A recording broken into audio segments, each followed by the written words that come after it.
the department. He is an established academician in his subject. He has received several awards like Rajasthan Sahitya Academy Award for Creative Writers, Urdu Academy Rajasthan.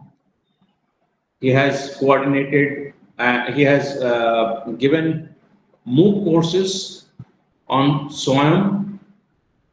He is a visiting professor at Lal Bahadur Shastri National Academy of Administration, where IS Academy in Mussoorie, and he is a known face in in his subject in North India and across. So today he'll be speaking on official communication, formal communication in Hindi. We included this particular topic here as a requirement by the administration here, because we are promoting Hindi, use of Hindi in official communication also. So, sir, I pass it on to you. The floor is open for you, so you can take over and continue. Thank you professor Sajid Islam sahab, आपका बहुत बहुत शुक्रिया। आज के इस सत्र में programme की director doctor Faiza Abbasi, course coordinator professor Sajid Jamal साहब, प्रोफेसर साजिदुल इस्लाम साहब, प्रोफेसर आसिम जफर साहब, और इस सेशन में, इस सत्र में जुड़े हुए हमारे विद्यालय के सभी होनहार और बहुत ही टैलेंटेड सभी टीचर, साथियों, मित्रों, मुझे नहीं मालूम कि इससे पहले आप लोग किस बात पर चर्चा कर रहे होंगे, लेकिन यहाँ हम लोग थोड़ा सा कुछ अलग ढंग से बात करेंगे। एक और रिक्वेस्ट है, अगर कुछ लोग चाहें तो वीडियो ऑन कर सकते हैं, इससे हमें ऐसा भी लगेगा कि हाँ, हम जिनसे बात कर रहे हैं कुछ लोग हमसे रूबरू हैं, सामने हैं, तो थोड़ा सेशन ठीक भी लगता है। मुझे जब हम लोग कोरोना के दौरान क्लासेस पढ़ाते थे इस तरह से ऑनलाइन, तो कई बार स्टूडेंट ऑफ करके और चले जाते थे, खाली वो ज्वाइन तो कर लेते थे लेकिन वो उसमें होते नहीं थे। तो मेरी ये कोशिश होती थी कि वो पूरी तरह से क्लास की फीलिंग की तरह वो बैठे सामने, थोड़ा ठीक भी लगता है, इंस्ट्रक्शन भी ठीक होता है। तो मुझे घटना याद आती है कि एक बड़े नवाब साहब थे, तो उन्होंने अपनी बेटी के लिए एक ट्यूटर जो है वो इकट्ठा किया कि मतलब वो पढ़ाएंगे आके उसको, और उन्होंने कहा कि चूंकि हम नवाब हैं तो हमारी जो बेटी है वो पर्दे में पढ़ेगी। तो ड्राइंग रूम में एक पर्दा टंग गया और उसके बाहर वो टीचर आके पढ़ाने लग गए, और पर्दे के पीछे से उनको पढ़ना था। पहला दिन था तो first impression is the last impression, तो बहुत अच्छा पढ़ाया उन्होंने, 1 घंटे पढ़ा लिया। फिर उनके वालिद आए, बोले कि मैं देख पूछ के आता हूँ कि कुछ क्वेश्चन हो तो बता देगी और मैं उन्हें समझा दूंगा। तो पर्दे के पीछे गए और लौट के आए, तो उन्होंने कहा माफ कीजिएगा, अभी तो आई नहीं है, वो बच्ची नहा रही है, तो अभी तो क्लास ही मतलब नहीं शुरू हो पाई है, वो अभी आई ही नहीं है पीछे। तो ऐसी स्थिति ना हो जाए कि मैं बोलता रहूं और पीछे से पता लगे कि बहुत सारे लोग नहीं है। तो एक बड़ा अच्छा, तो उससे क्या हुआ कि पूरी क्लास वीडियो ऑन हो गया और एक अच्छा instruction. We are listening you carefully. और मैं ये मान के चलता हूँ कि मेरी बात we are listening to you, आप तक पहुँच रही है। We are listening to you. Yes, sir, we are here. Listening each and every lecture very carefully, sir. कुछ लोगों को सुविधा अगर हो तो हम ऑन कर सकते हैं, अन्यथा कोई दिक्कत नहीं, बात हो रही है। देखिए, हम लोग आज बात करते हैं सरकारी कार्यालयों में जो पत्राचार किया जाता है। चूंकि हिंदी एक ऑफिशियल लैंग्वेज है और उस ऑफिशियल लैंग्वेज में कुछ निश्चित फॉर्मेट है, और उस फॉर्मेट के तहत सरकारी कार्यालयों में, दफ्तरों में पत्राचार किया जाता है। मैं ये नहीं बताऊंगा कि आप कैसे पत्राचार करते हैं या कैसे करें, वो आपको जानकारी है, क्योंकि ऐसा कोई कर्मचारी नहीं होगा, चाहे वो अध्यापक हो, चाहे वो कार्यालय में काम करता हो, उसे कभी न कभी पत्राचार करने का मौका ना मिलता हो। हम सभी लोग कुछ नहीं तो कहीं जाना हुआ तो उसके लिए हम लोग परमिशन मांगते हैं, वो भी कार्यालयी पत्राचार ही है। तो सरकारी कार्यालयों में हर तरह के जो कुछ भी हम अपनी बात कहते हैं वो एक तरह से औपचारिक होता है। औपचारिक अनौपचारिक में थोड़ा सा आप समझें, जो लोग, कुछ लोग मेरा ख्याल है कि हिंदी के भी होंगे, अन्य भाषाओं के भी होंगे, तो जो सिद्धांततः जो बात की जाती है उसे हम कहते हैं फॉर्मल, और जो सिद्धांत, हर जगह सिद्धांत लागू नहीं होता है, उसको हम कहते हैं इनफॉर्मल। औपचारिक अनौपचारिक को ऐसे समझें आप कि सैद्धांतिक और व्यवहारिक। व्यवहारिक यानी अप्लाइड, सिद्धांत में क्या होता है और आप उसे कहते कैसे। जैसे मान लीजिए आप अपने विभाग के अध्यक्ष को या प्रिंसिपल को कोई पत्र लिखते हैं, वो भी एक तरह से कार्यालयी पत्राचार है वो। तो जैसे ही आप पत्र लिखेंगे तो उसमें आप लिखेंगे कि सेवा में श्रीमान प्राचार्य प्रधानाचार्य महोदय, फिर लिखेंगे विषय, 1 सप्ताह के अवकाश के लिए निवेदन, फिर लिखेंगे कि उपयुक्त विषय के अंतर्गत निवेदन है कि हमें 3 दिन के अवकाश की आवश्यकता है, मैं बाहर जाना चाहता हूं, और इस तरह से स्वीकृति करें, प्रदान करें। तो ये हो गया एक तरह से सिद्धांततः एक औपचारिक पत्र।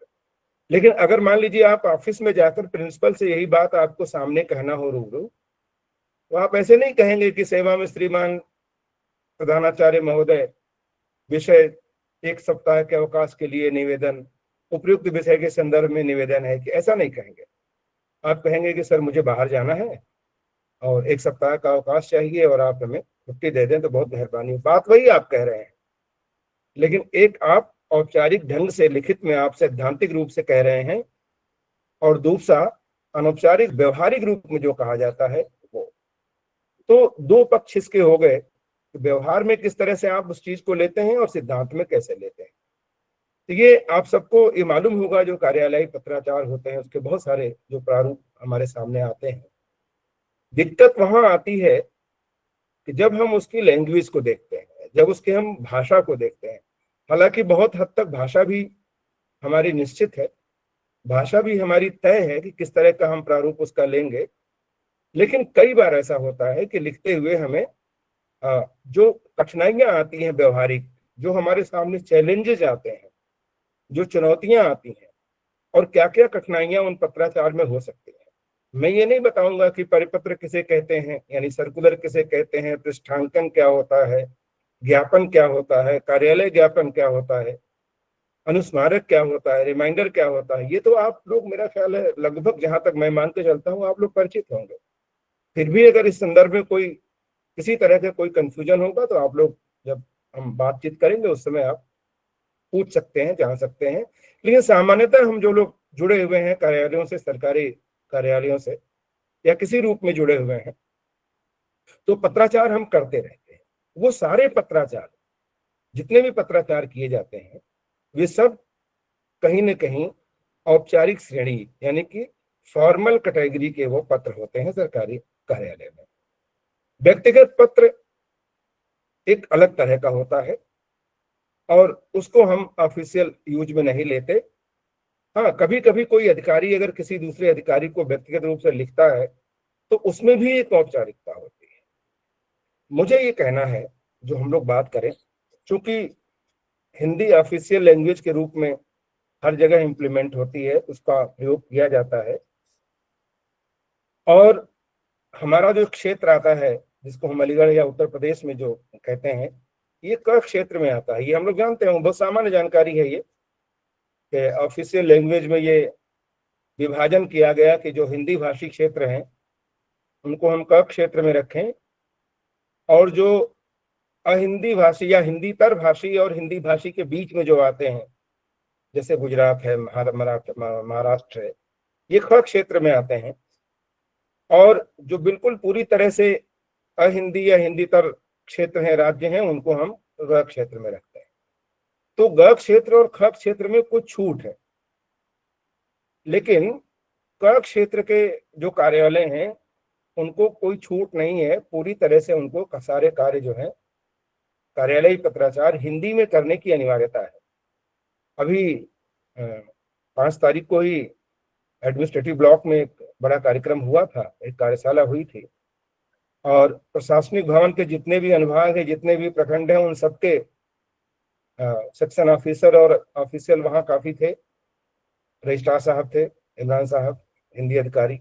मैं उसमें, मेरा वक्तव्य था, पूरा एक कार्यशाला थी उसमें हर तरह से। तो काफी अच्छी बातें हुई, बहुत देर तक चला वो, करीब 2.5-3 घंटे तक प्रोग्राम चला।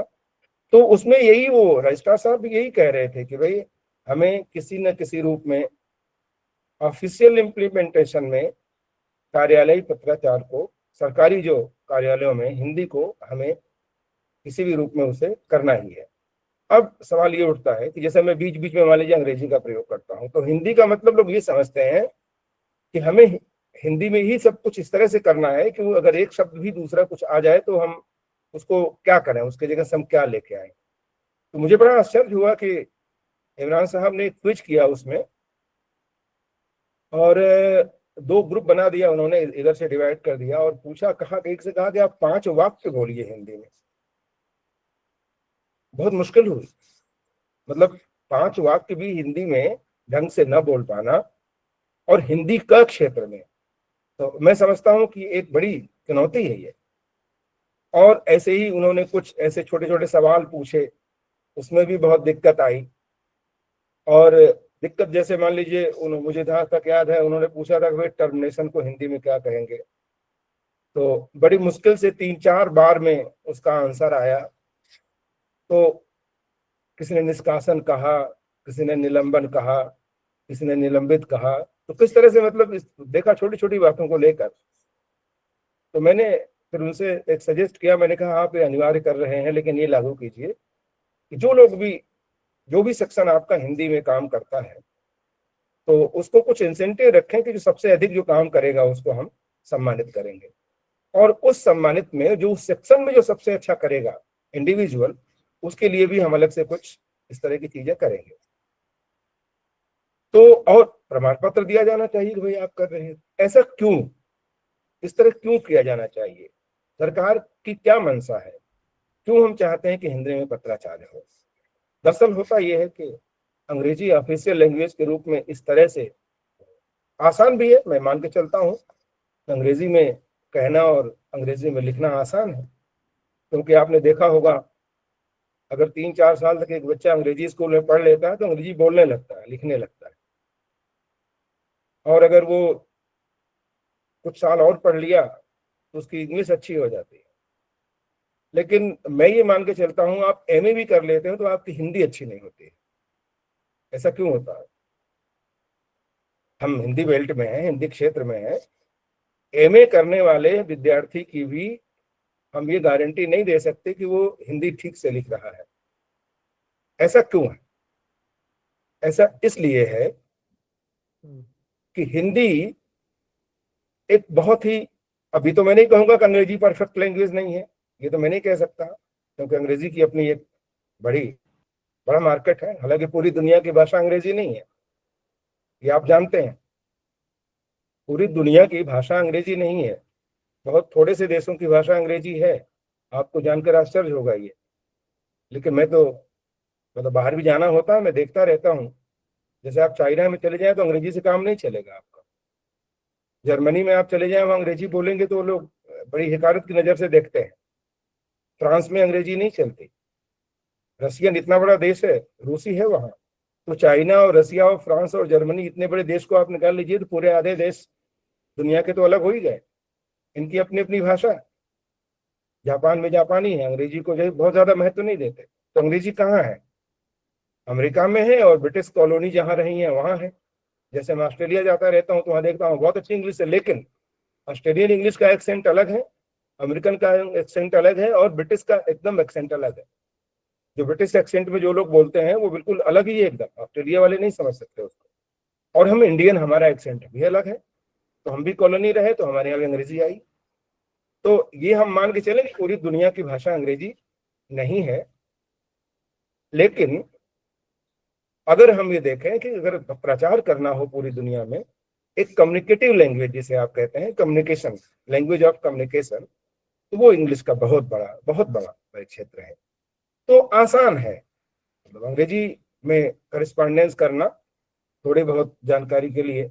हम लोग तो मजाक में कहा करते हैं, मैं जवाहरलाल नेहरू विश्वविद्यालय में पढ़ा हूँ, तो वहाँ के बारे में कहा जाता है कि गेट कीपर से लेके और वहाँ पे जो भी स्वीपर और झाड़ू पोछे वाले सब लोग बहुत अच्छी अंग्रेजी में बात करते हैं। और कहा यहाँ तक जाता है कि जो लोग जेएनयू गए होंगे वो देखे होंगे, बड़ा नेचुरल है वहाँ पे, पहाड़ और इस तरह से झाड़ियाँ, जानवर, उनके बारे में कहा जाता है कि वहाँ के जानवर भी जो है वो भी अंग्रेजी सीख जाते हैं, बोलते रहते हैं। तो अंग्रेजी एक तरह से मैं मानता हूँ कि थोड़े से प्रयास से आप बहुत अच्छा करेस्पॉन्डेंस कर सकते हैं, पत्राचार कर सकते हैं। लेकिन अगर आपको हिंदी में पत्राचार करना हो तो कठिनाई आती है। उन कठिनाइयों पर हम बात करेंगे। औपचारिक भाषा किस तरह से होती है, ज्ञापन की भाषा, कार्यालय ज्ञापन की भाषा कैसे होती है, बहुत ही फॉर्मल, लिखने वाला उसमें कहीं विद्यमान नहीं होता है। लेकिन जब हिंदी में हम पत्राचार करते हैं तो उसमें सबसे बड़ी दिक्कत यही आती है, क्योंकि बहुत छोटी छोटी बातें हैं, छोटे छोटे टूल्स हैं जो हिंदी को परफेक्शन की ओर ले जाते हैं। और अब जब शायद प्रश्न सेशन होगा तो उस समय आप ज्यादा वो कर पाएंगे। जब हिंदी हम लिखना शुरू करते हैं तो बाय द वे अगर किसी को आंसर मालूम हो तो बताएगा कि हिंदी में कॉमा लगाने के लिए कैसे प्रयोग किया जाता है, कैसे चिन्ह लगाते हैं। कॉमा, हिंदी में कॉमा कैसे लगाते हैं, किसी के भी दिमाग में जैसे इंग्लिश में लगा, जैसे इंग्लिश में लगा, जो लिखते हैं उसके नीचे लगाते हैं कॉमा। अच्छा, मैंने जानबूझ के इसलिए पूछा है कि आप लोग कॉमा अंग्रेजी वाला जानते हैं, लगा दिया, जैसे उसने कहा और एक कॉमा लगा दिया और आपने लिख दिया आगे। ये जो कॉमा है ये हमने अंग्रेजी से लिया है। हिंदी की अपनी यही खासियत है, अपनी ये खूबी है, यही इसकी कैरेक्टरिस्टिक्स है, विशेषता है कि उसको परफेक्शन के लिए हम दूसरी भाषाओं से बहुत सारी चीजों को हमने ले रखा है। ये कॉमा हमने अंग्रेजी से लिया है, कोलन हमने अंग्रेजी से लिया है। और आपने देखा होगा ऊपर जो डॉक्टर ऊपर लगाते हैं स्वयं करके औ की ध्वनि के लिए, उसको भी हमने अंग्रेजी से ग्रहण किया है। क्योंकि जब हम हिंदी में लिखना शुरू करते हैं तो उसकी आवश्यकता पड़ती है। जैसे हम लिखते हैं हॉल यानी कमरा, और हाल हालचाल, बॉल खेलने वाला बॉल, और बाल सर का बाल। तो ये जो डिफरेंस करने के लिए हमने कुछ चिन्ह अंग्रेजी से लिए, तो कॉमा भी हमने अंग्रेजी से लिया है। लेकिन आपको जानकर बड़ा ताज्जुब होगा कि जिसे हम हिंदी में फुल स्टॉप कहते हैं वो हिंदी का कॉमा है। जिस तरह फुल स्टॉप एक खड़ी पाई लगाते हैं जी, तो खड़ी पाई जो आप लगाते हैं वो हिंदी का कॉमा है। किसी के ध्यान में आया है ये बात, कभी आई है कहीं, कोई उदाहरण मिला? सर आज पता चला। अरे क्या बात, thank you so much sir, thank you so much for this. तो ये जो है इसे, ये पहले हम हिंदी में कॉमा ऐसे लगाते थे, एक पाई खींच देते थे, और फुल स्टॉप के लिए फिर क्या होगा, दो पाई सर।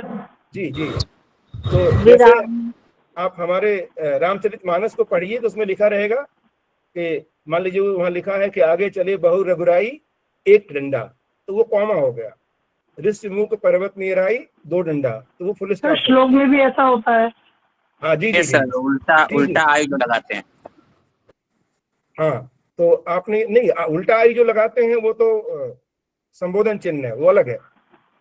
ये विराम है सर, विराम। हाँ, वो किसमें आदि बोधक है सर, ये विराम है। अल्प विराम और पूर्ण विराम। पूर्ण विराम, अल्प विराम भी होता है। खैर सर हमें जो ये, आपने बताया ना कि डबल लाइन लगाते हैं तो वो फुल स्टॉप को रिप्रेजेंट करता है। हाँ जी जी जी जी सेंटेंस को कंप्लीट, एक शेयर को कंप्लीट ओके करता ओके, है वो, थैंक एक यू सर। पूरा जो सर भी है। लेकिन वो तो संस्कृत में इस्तेमाल किया ना जाता ना है, ना ना ना संस्कृत हिंदी, लैंग्वेज। नहीं नहीं नहीं, हिंदी में, हिंदी में जब हम उसे हिंदी में एक लाइन लगाते हैं तो वो कॉमा है। आप जानकारी रखिए, हम ही नहीं कह रहे उसका प्रयोग कीजिए। मैं इसीलिए मैं बात कर रहा हूँ कि कुछ ऐसी चीजें हैं जो आपके शायद हो सकता है अगर एक भी चीज कुछ नई हो जाएगा तो मेरा बोलना सार्थक होगा। अच्छा सर, जैसे हम अगर एप्लीकेशन लिख रहे हैं तो उसमें लिखते हैं ना सेवा में फिर कॉमा, तो वहां कॉमा ना लगा के हम वो लाइन खींचेंगे जो नहीं, नहीं खींचेंगे। अब वाक्य पूरा अब ऐसा होने क्यों के नहीं बाद करेंगे? लाइन एक मिनट, लगाते आप सुने, ऐसा क्यों नहीं करेंगे हम बता रहे हैं। हिंदी में जब हिंदी आरंभ हुई है, जैसे जब उसको हमने लिखने के लिए अपना उठाया, बात करने लगे, तो हमने उसमें कुछ सुधार किया, कुछ करेक्शन किया। वो करेक्शन इसलिए किया कि उसका एक इंडिपेंडेंट एक वजूद है ना भाई, हिंदी का संस्कृत से अलग करना था उसको, और शायद उर्दू से भी अलग करना था।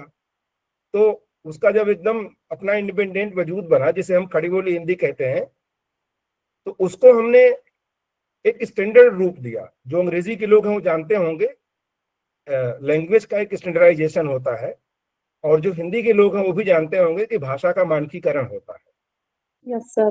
और जो दूसरे डिसिप्लिन के लोग भी होंगे, सोशल साइंसेज वगैरह को भी जानते होंगे, एक स्टैंडर्ड, जब हम कहते हैं कि स्टैंडर्ड की बात करो, तुम्हारा स्टैंडर्ड क्या है, या उसका कोई स्टैंडर्ड नहीं है, तो आपके दिमाग में एक बात होती है कि स्टैंडर्ड का मतलब ये होता है कि एक बिल्कुल परफेक्ट, हम कहेंगे बड़ा बड़े स्टैंडर्ड का आदमी है। अच्छा, वो मतलब आदर्श, आदर्श रूप एक तरह से। जी जी जी जी, तो उसको हम कहते हैं स्टैंडर्डाइजेशन ऑफ लैंग्वेज।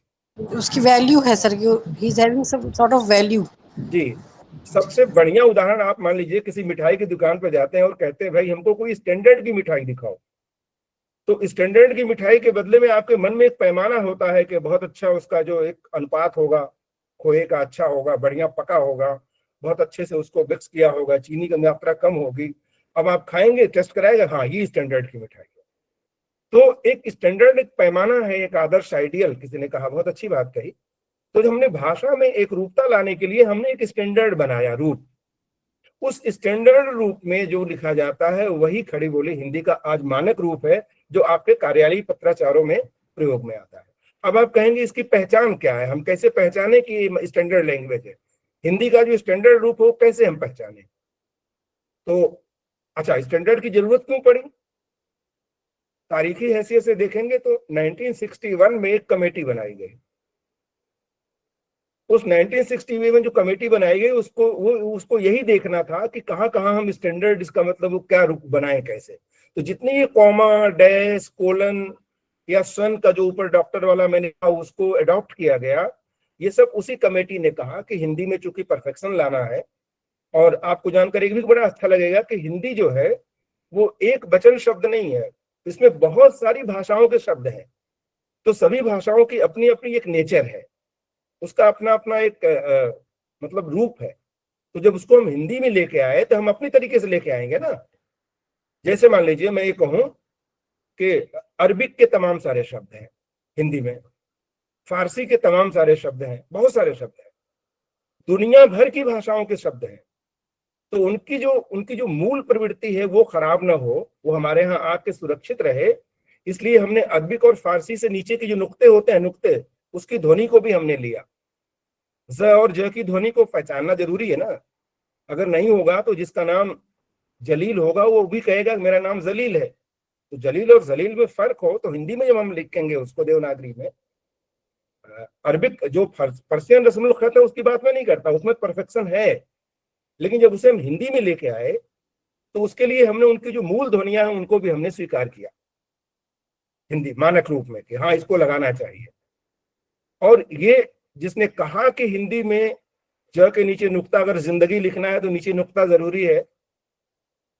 अगर आपको जिंदगी लिखना है तो उसमें भी जरूरी है, और उसके अलावा अगर जलील और जलील में फर्क करना होगा, जलील माने महान और जलील माने नीच, तो अगर आप फर्क नहीं जानते हैं तो बहुत बड़ी गलती कर देंगे हिंदी में। ऐसे ही अगर जो लोग जानते होंगे, उर्दू शायरी वगैरह में थोड़ी बहुत रुचि होगी, तो एक लफ्ज बहुत ज्यादा इस्तेमाल होता है अजल। ऐ उरूस अजल आ गए सब मगर वो ना आए मेरी जिंदगी के लिए अजल। तो अजल का मतलब होता है मौत, और अगर उसको बिंदी लगा दे नीचे नुक्ता अजल, तो अजल का मतलब होता है जिंदगी। जिंदगी। अजल और अजल में जिंदगी और मौत का फर्क है। तो ये फर्क को समझने के लिए हमने अरबिक और पर्शियन स्क्रिप्ट से उसके नुक्ते ले लिए। अंग्रेजी से मैंने कहा कॉमा हमने ले लिया, हमारा कॉमा तो एक डंडी वाला था जो अब चला गया, अब नहीं है। जब मॉडर्न हमने बना दिया, उसको स्टैंडर्ड रूप दे दिया, तो हमने उसे अडॉप्ट कर लिया। और आपको जानकर बहुत अच्छा लगेगा, जो लोग थोड़ा बहुत इतिहास पढ़ते हैं, ये हिंदी में नुक्ता लगना चाहिए नीचे। इसको कहने वाले जो पहले व्यक्ति हैं उनका नाम था राजा शिव प्रसाद सितारे हिंद, जो सर सैयद अहमद खान के बड़े अच्छे दोस्त भी थे और फारसी और उर्दू के बहुत बड़े जानकार थे।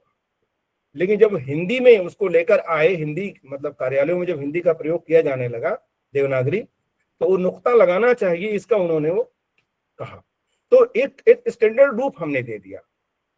आप देखिए अंग्रेजी के बहुत सारे शब्द, हाँ एक और चीज है, मैं बीच बीच में अंग्रेजी बोल रहा हूँ तो इसका मतलब ये नहीं कि आप हिंदी के हैं तो हिंदी ही बोलेंगे, अंग्रेजी का शब्द आ गया तो वो खराब हो गया, ऐसा नहीं है। हमने अपनी जरूरत के हिसाब से उसको हमने ढाल लिया है।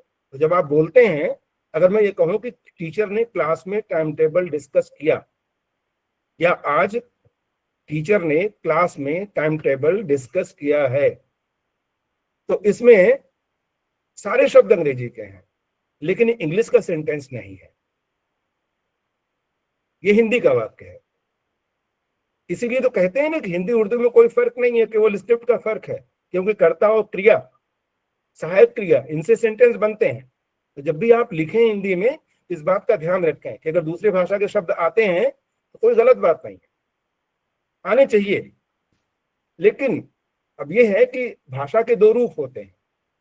एक होता है जिसको हम कहते हैं, बंगला में कहते हैं चलित भाषा, और दूसरा कहते हैं साधु भाषा। साधु भाषा का मतलब स्टैंडर्ड, और चलित का मतलब बोलचाल।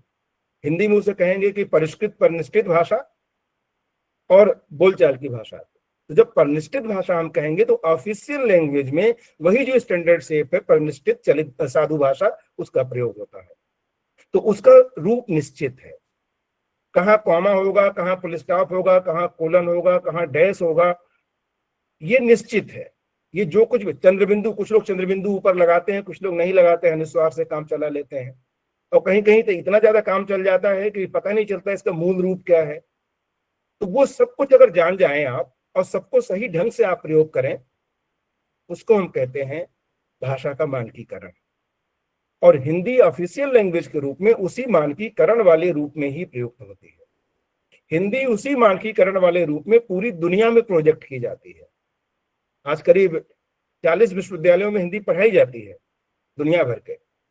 लेकिन आपको जानकर एक और बड़ा आश्चर्य होगा और अच्छा भी लगेगा, जैसे अमेरिका है मान लीजिए, तो अमेरिका में जो उसको वहां पे हिंदी नहीं कहते, साउथ ईस्ट एशियन लैंग्वेज, तो साउथ ईस्ट एशियन डिपार्टमेंट जो है लैंग्वेज के, उनमें हिंदी और उर्दू दोनों एक साथ पढ़ाई जाती है। यानी जो हिंदी पढ़ाएगा वही टीचर उर्दू का होगा, हिंदी डैश उर्दू। हिंदी उर्दू अलग अलग नहीं है, वो साउथ ईस्ट एशियन लैंग्वेज के डिपार्टमेंट के रूप में हिंदी उर्दू साथ में। ऑस्ट्रेलिया में नेशनल यूनिवर्सिटी में मैं जाके देखा, हिंदी वाला उर्दू जानता है, उर्दू वाला हिंदी जानता है। तो ये इसका मतलब ये हुआ कि दोनों में इतना करीबी वो है कि कोई कठिनाई नहीं होती है उसको, जो बात हम हिंदी में कह रहे हैं वो उर्दू में कहेंगे। और आपको जानकर ये भी बहुत अच्छा लगेगा कि इससे पहले जो आज हम हिंदी पढ़ रहे हैं, तो जिसे हम उर्दू कहते हैं, इसका सबसे पुराना और पहला नाम हिंदी है। जानकारी है आप लोगों को? No sir. नहीं सर, आज पता चला। आज जिसे हम उर्दू कहते हैं, उर्दू जुबान जबान उर्दू, ये तो बहुत बात की बात है। ये उर्दू जो है हिंदी का सबसे पहला नाम है। हिंदी कहलाता था, हिंदी। खालिद बारी में खुसरो ने 55 बार हिंदवी शब्द का प्रयोग किया है और 13 बार हिंदी शब्द का प्रयोग किया है, जबान हिंदी। तो जिसे आप उर्दू कहते हैं उसका सबसे पहला नाम क्या है? हिंदी, हिंदी, जबान हिंदी। लेकिन अब सवाल दूसरा है, एक मिनट, जिसको आज हम हिंदी कहते हैं, इसका सबसे पुराना नाम क्या है? कोई बोलेगा? हिंदी। देवनागरी देवनागरी वो तो इसके वो तो स्क्रिप्ट है। देवनागरी तो लिपि है। देवनागरी स्क्रिप्ट है। देवनागरी तो लिपि है। अपभ्रंश देखिए, जहाँ तक मुझे लगता है लगभग 200 लोग जुड़े हुए हैं पूरे उसमें। मैं ये कह रहा हूँ, आप मेरा सवाल समझ रहे होंगे कि जिसे हम आज उर्दू कहते हैं उसका सबसे पुराना नाम हिंदी है, और जिसे आज हम हिंदी कहते हैं उसका सबसे पुराना नाम मैंने पूछा। अवधि सर, अवधि खड़ी बोली सर, खड़ी बोली नहीं, अपभ्रंश है। अपभ्रंश बोली से 2 जुबान, अपभ्रंश पाली प्राकृत खड़ी बोली से 2 जुबान निकली है, हिंदी एंड उर्दू। कोई बात नहीं, आप सुनते रहिएगा। हिंदुस्तानी आप बता दीजिए। अपभ्रंश पाली प्राकृत शॉर्ट शैली। कोई बात नहीं, ठीक है। सर आप बता दीजिए। और मजे की बात है कि उर्दू शायरी में गालिब से लेके मीर तक अपने आप को हिंदी का शायर कहते थे। मीर का एक शेर है, सुना दूं कि क्या जाने लोग कहते हैं किसको सुरूर कल्ब, आया नहीं है लफ्ज ये हिंदी जुबान के बीच। ये मीर का शेर है। देखिए, मीर अपने आप को हिंदी का शायर कहते हैं। खैर, तो हिंदी उर्दू का ये मसला है, बड़ा करीबी मसला है, इसलिए उसमें चक्कर में नहीं पड़ना चाहिए। तो कुछ लोग जो इसको कोई ऐसे लेते हैं कि भाई हिंदी उर्दू क्या है, तो बोले एक ही बात है, तो इसको लेके लोग कुछ विवाद भी करते हैं। विवाद भी नहीं होना चाहिए। तो हमने स्टैंडर्डाइज किया जब हिंदी को, तो एक प्रारूप बनाया जिसको हम कहते हैं मानक भाषा। एक्सक्यूज मी सर, हैं? सर आपने उसका आंसर नहीं दिया जो आपने हमसे पूछा था। हमारा क्वेश्चन इंट्रोडक्शन भी तो होगा अभी बीच बीच में। ओके सर हम पहले रेख्ता इसको कहते थे उर्दू को। यार शायद हिंदवी कहते हैं, हिंदवी। सर दहलवी भी कहते हैं। ओल्ड नेम हिंदवी, हिंदुस्तानी भाषा से लिया गया सर। ये जो लोग देखता कह रहे हैं, जो लोग दहलवी कह रहे हैं, जो लोग गुजरी कह रहे हैं, जो लोग दखनी कह रहे हैं, ये सब उर्दू के नाम है।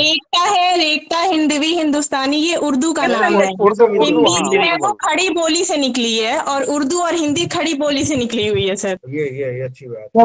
संस्कृत से ही हिंदी का उदय हुआ था। संस्कृत, पाली, प्राकृत और अपभ्रंश। तो जो संस्कृत है वो पुराना उसका नाम है। संस्कृत भाषा से निकली सर। जब आर्यन आए थे हिंदी के कुछ अल्फाज तो संस्कृत से लिए गए हैं और कुछ उर्दू से लिए गए हैं। सर संस्कृत जो है वो बहुत पुरानी जुबान है। जब आर्यन आए थे तो वो संस्कृत ही बोलते थे। संस्कृत एक तरह से हिंदी की माँ है। जी हिंदी की माँ है, क्योंकि वो बहुत पुरानी जुबान है। लेकिन जब वो यहाँ पे आई, यहाँ के लोगों को जब मतलब यहाँ के लोगों ने हिंदुस्तानी बोली, दहलवी बोली, रेख्ता बोली, खिचड़ी जुबान बोली सर, तब यहाँ जाके है 2 जुबानें निकली, हिंदी और उर्दू। इसीलिए दोनों को बहनें भी कहते हैं। हिंदी और उर्दू दोनों बहनें हैं।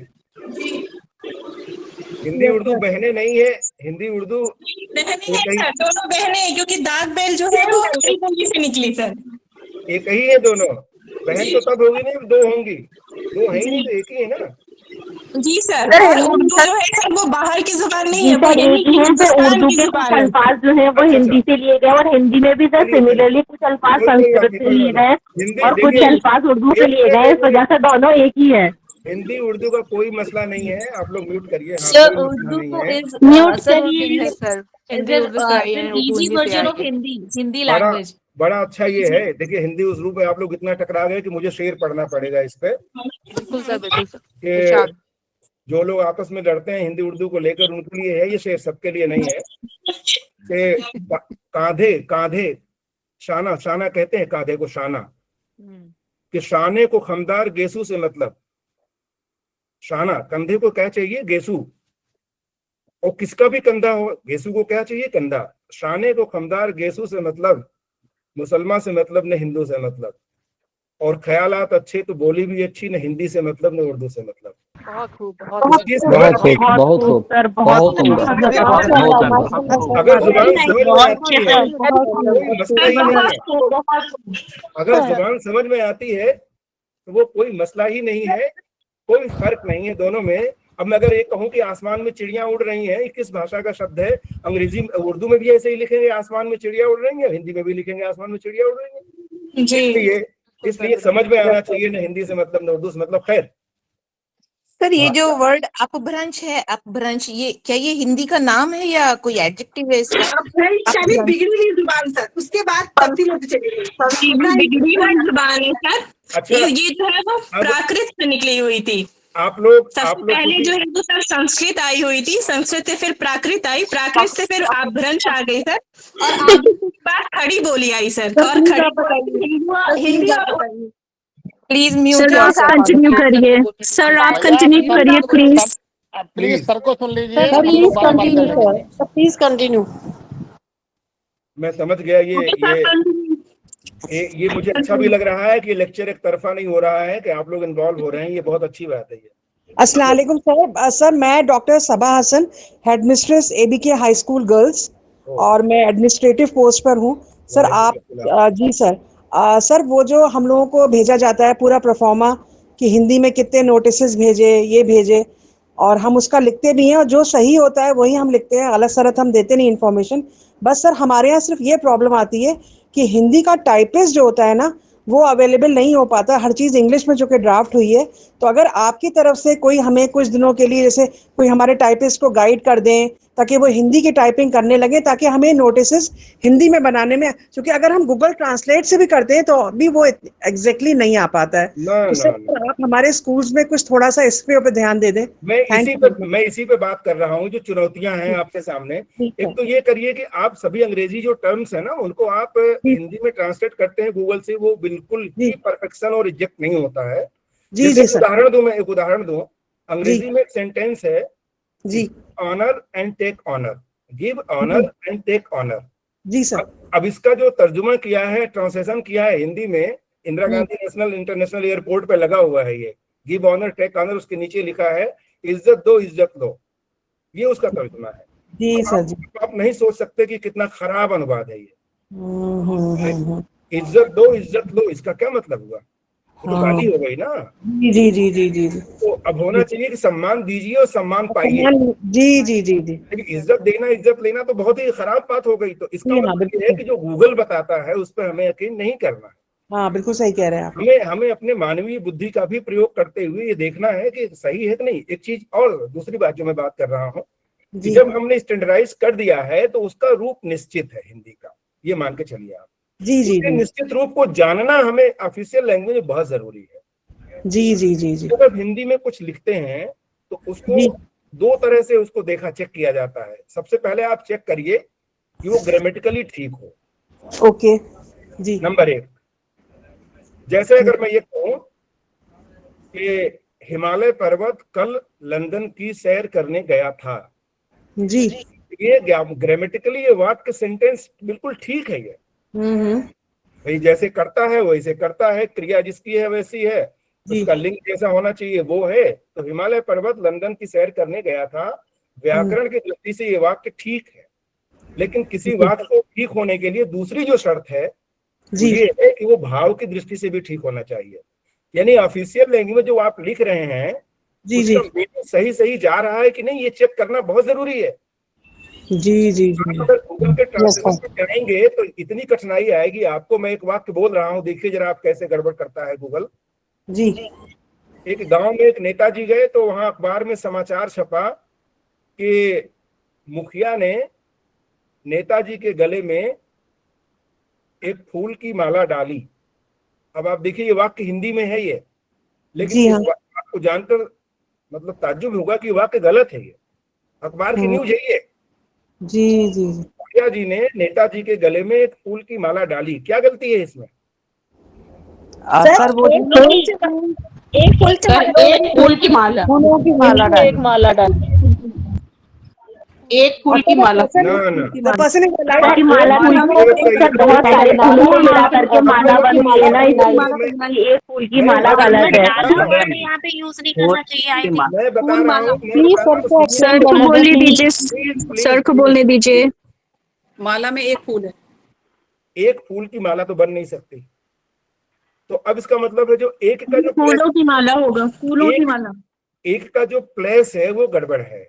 तो हमें यही चेक करना है स्टैंडर्ड हिंदी में कि अब एक फूल की माला नहीं, इसका सेंस नहीं बन रहा है। अब आप कहेंगे कि मुखिया ने नेता के गले में फूलों की माला डाली। फूलों की माला डाली। फूलों की एक माला फूलों की एक माला डाली। फूलों पहले की का एक sentence माला। है, एक फूल की माला। फूलों की माला डाली। देखिए हिंदी में यही दिक्कत है, जब आप ऑफिशियल करस्पॉन्डेंस करेंगे तो जो कॉमा हमने बताया था अंग्रेजी से कॉमा लिया है, देखिए कितना पावरफुल है वो कॉमा। प्लीज आप ट्राई टू अंडरस्टैंड कि क्या है उस कॉमा का पावर। Yes sir.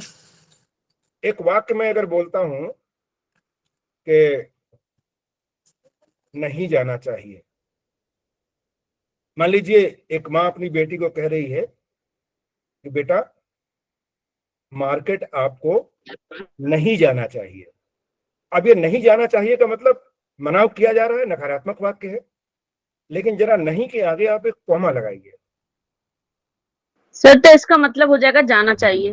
जाना चाहिए। कॉमा लग अब गया। देखिए कॉमा का पावर देखिए, मैं आपको एक एक सेंटेंस नेगेटिव बताती हूँ। सेंटेंस को किस तरह से पॉजिटिव में बदल देता है। तो जब आप ऑफिशियल लिख रहे होते हैं, कभी करिस्पॉन्डेंस कर रहे होते हैं, तो इसका बहुत ध्यान रखना है कि जो कॉमा है ये कहीं अर्थ तो नहीं बदल रहा है। तो नहीं जाना चाहिए मतलब नहीं जाना चाहिए, लेकिन नहीं जाना चाहिए। अगर माँ कहती है कि बेटा मार्केट आपको ऐसा नहीं जाना चाहिए, तो नहीं के आगे कॉमा लगाते ही वो सकारात्मक वाक्य हो गया। तो नहीं जाना चाहिए और नहीं जाना चाहिए, या रोको मत आने दो और रोको मत आने दो, दोनों में जमीन और आसमान का फर्क है। तो ये कॉमा का पावर है, ये कि आपका सेंटेंस बिल्कुल एकदम नेगेटिव से पॉजिटिव में बदल देता है। तो आपको ये देखना है। बहुत सारे लोग लिखते हैं, हम छोड़ देते हैं उसको। ऑफिशियल करेस्पॉन्डेंस में, कार्यालयी पत्राचार में आपको फुल स्टॉप, कॉमा, डैश, या जिसे हाइफन कहते हैं आप, हाइफन और डैश में भी फर्क होता है। हाइफन छोटा होता है, डैश बड़ा होता है। अब आप कहेंगे छोटे बड़े से क्या फर्क पड़ेगा, पेन से थोड़ा बड़ा कर दिया तो क्या फर्क पड़ेगा। चलिए एक और हम बात करते हैं। एक आपने देखा होगा, लिखते भी होंगे आप, एक शब्द है कम से कम। कैसे लिखते हैं कम से कम? एक छोटा सा हाइफन लगाते हैं, कम से कम। हाँ, एक छोटा सा हाइफन लगाते हैं, बल्कि हाइफन ही लगाते हैं, छोटा सा नहीं, हाइफन ही होता है। कम से कम, और बिना हाइफन के लिख दीजिए कम से कम। क्या दोनों में फर्क है कुछ? दोनों में फर्क है सर। क्या फर्क है? जी जी, एक ही बोलेगा। हाँ सुनिए।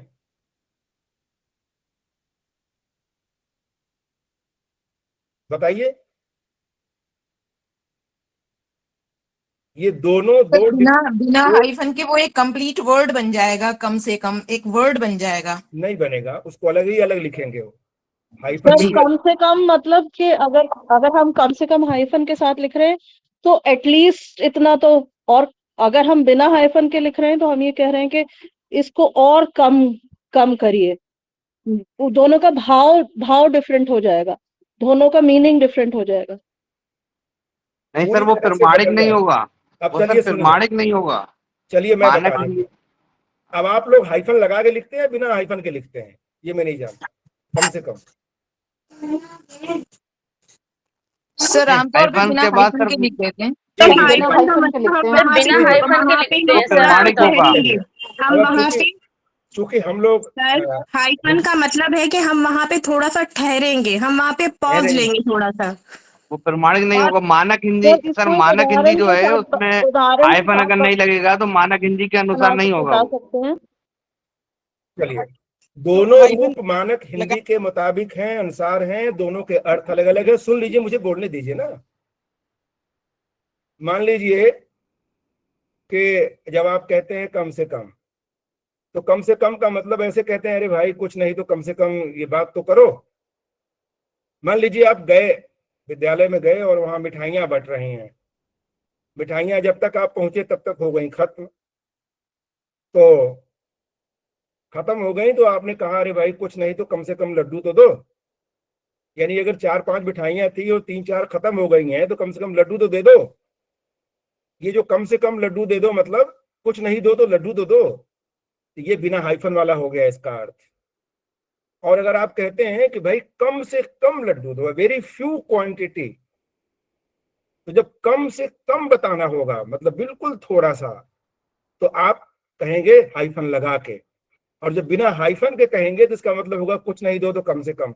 मजाज लखनवी का बहुत अच्छा शेर है ये, कि कुछ नहीं तो कम से कम खावे शहर देखा तो है। जिस तरफ देखा नहीं अब तक उधर देखा तो है। कम से कम कुछ नहीं देखा तो ख्वाब, शहर का ख्वाब तो देखा ही है, सुबह होगी। तो कम से कम यानी बिना हाइफन के लिखेंगे, इसका मतलब कुछ न दो तो कम से कम आश्वासन तो दे दो, और कम से कम आश्वासन दो, यानी कुछ नहीं, आप कम से कम very few quantity of the thing, और कम से कम कुछ नहीं तो ये। तो इसलिए दोनों में बहुत फर्क है, कॉमा में बहुत बड़ा फर्क आ जाता है। ये बहुत बड़ी बात है। हिंदी में ये परफेक्शन होना, मैंने कहा ना अंग्रेजी कोई बहुत कठिन भाषा नहीं, लेकिन हिंदी में परफेक्शन लाना बहुत मुश्किल है। चलिए एक वाक्य में बोलता हूं, मान लीजिए मैं एक वाक्य लिखता हूं, उसने राम को घोड़ा दिया, एक वाक्य है, और उसने घोड़ा राम को दिया, और घोड़ा उसने राम को दिया। क्या तीनों वाक्य एक ही है, दोनों फर्क है? कुछ फर्क है सर, फर्क है। डिफरेंस है सर। सर वाक्य तो एक है लेकिन स्ट्रेस अलग अलग हो रहा है। उसने कौन सी बात पर स्ट्रेस हो रहा है वो फर्क है। देखिए एक एक करते हैं। उसने राम को घोड़ा दिया, सामान्य वाक्य हो गया जी, और राम को घोड़ा उसने दिया, यानी सर, और उसने किसी पर ने नहीं जोर है। दिया, 4-5 उसने लोग खड़े दिया। थे, उन्होंने दिया। मिश्रित स्ट्रेस इस पर आ हो गया। गया सर, कहीं पे और मिस्टेक है, कहीं पे सब्जेक्ट अगर एंड मैं ये ऑब्जेक्ट कहता है, हूं- सब्जेक्ट एंड ऑब्जेक्ट का, जैसे इंग्लिश और में अगर मैं ये होता है कहूं- सब्जेक्ट एंड ऑब्जेक्ट। हो गया, वो व्यक्ति विशेष हो गया, और अगर मैं ये कहूं कि घोड़ा उसने व्यक्ति राम को विशेष हो दिया, गया। सुनिए एक मिनट सुन लीजिए, राम को उसने घोड़ा दिया, बड़ा सामान्य वाक्य है। राम को घोड़ा उसने दिया, 5-6 लोग खड़े थे, उनमें से तो और किसी ने नहीं, उस वाले ने दिया, और घोड़ा उसने राम को दिया, यानी श्याम को हाथी दिया और राम को उसने घोड़ा दिया, तो घोड़ा उसने राम को दिया। ये तीनों वाक्य अलग अलग अपना अर्थ रखते हैं। ये हिंदी में है कि जो थोड़ा परफेक्शन लाने के लिए हमें ये भी समझना होगा कि इनका जो अर्थ है वो सही ढंग से हो रहा है कि नहीं हो रहा। एक मजाक में हम लोग कहते हैं एक समाचार छपा, ये भी समाचार ही है अखबार का। देखिए आप लोग अखबार की गलतियां जब पकड़ने लग जाएंगे तब हिंदी में परफेक्शन आएगा। एक समाचार छपा था कि पुलिस द्वारा भगाई गई युवती बरामद। अब आप पढ़िए और माथा पकड़िए कि ये सेंटेंस कहाँ जा रहा है। बड़ा सामान्य सा है, ये समाचार आता है ऐसा, प्लीज। वाक्य से ऐसा लग रहा है कि युवती को पुलिस नहीं भगाया, पुलिस ने भगाया, जबकि होना चाहिए भगाई गई युवती पुलिस द्वारा बरामद, तब सही वाक्य होगा। लेकिन भाई पत्रकार तो बहुत ज्यादा, मैं तो नहीं कहूंगा, नहीं तो छाप देंगे हमारे खिलाफ, हो पढ़े लिखे नहीं होते, कम पढ़े लिखे होते हैं, तो उनको क्या फर्क पड़ता है कि पुलिस द्वारा भगाई गई युवती या भगाई गई युवती पुलिस द्वारा। लिख दिया पुलिस द्वारा भगाई गई युवती बरामद, ये तो अखबार की बातें हैं। इस तरह की तमाम बेशुमार गलतियां वो लोग करते हैं। हम जब करस्पॉन्डेंस करते हैं तो उसमें ये देखना बहुत जरूरी होता है। मान लीजिए आपने बहुत अच्छा काम किया, आपके अधिकारी ने नीचे वो टिप्पणी लिख दी, उसमें बहुत सिंसियर है ये, और he hardly works, he works hardly। जानते हैं दोनों में क्या फर्क हो गया? जी सर, जी सर, he works hardly का मतलब बहुत मेहनती आदमी है ये, बहुत मेहनती आदमी है। और अगर लिख दिया he hardly works का मतलब बड़ी मुश्किल से काम करता है, नहीं आता है। तो ये चीज तो हिंदी में भी तो आएगी ना। इसलिए एडजेक्टिव का, प्रोनाउंस का सही ढंग से प्लेसमेंट होना, ये हमें बहुत जरूरी है हिंदी में सीखने के लिए। कॉमा फुल स्टॉप जैसे मैंने कहा उसकी बहुत जरूरत होती है। और दूसरा जैसे मैंने कहा कि हिंदी में आप लिख रहे हैं तो अगर कोई शब्द नहीं मिल रहा है तो आप परेशान मत होइए, जो आ रहा है वही लिखिए, वो उसको ठीक माना जाएगा। मानक हिंदी में भी उसे अपना लिया गया है। बहुत ऐसे शब्द है जो मानक हिंदी में चलते हैं। तो मानक हिंदी कौन सी है? जिसमें भारत का संविधान छपा हुआ है वो मानक हिंदी है। जिसपे हम जिसकी बात कर रहे हैं, कार्यालयीय पत्राचार जिसको हम करते हैं, वो मानक हिंदी है। जिसमें हिंदी में समाचार पत्र वगैरह जो छपते हैं वो मानक हिंदी है। जिसमें हम रिसर्च वगैरह करते हैं, अनुसंधान वगैरह करते हैं हिंदी में, वो मानक हिंदी है।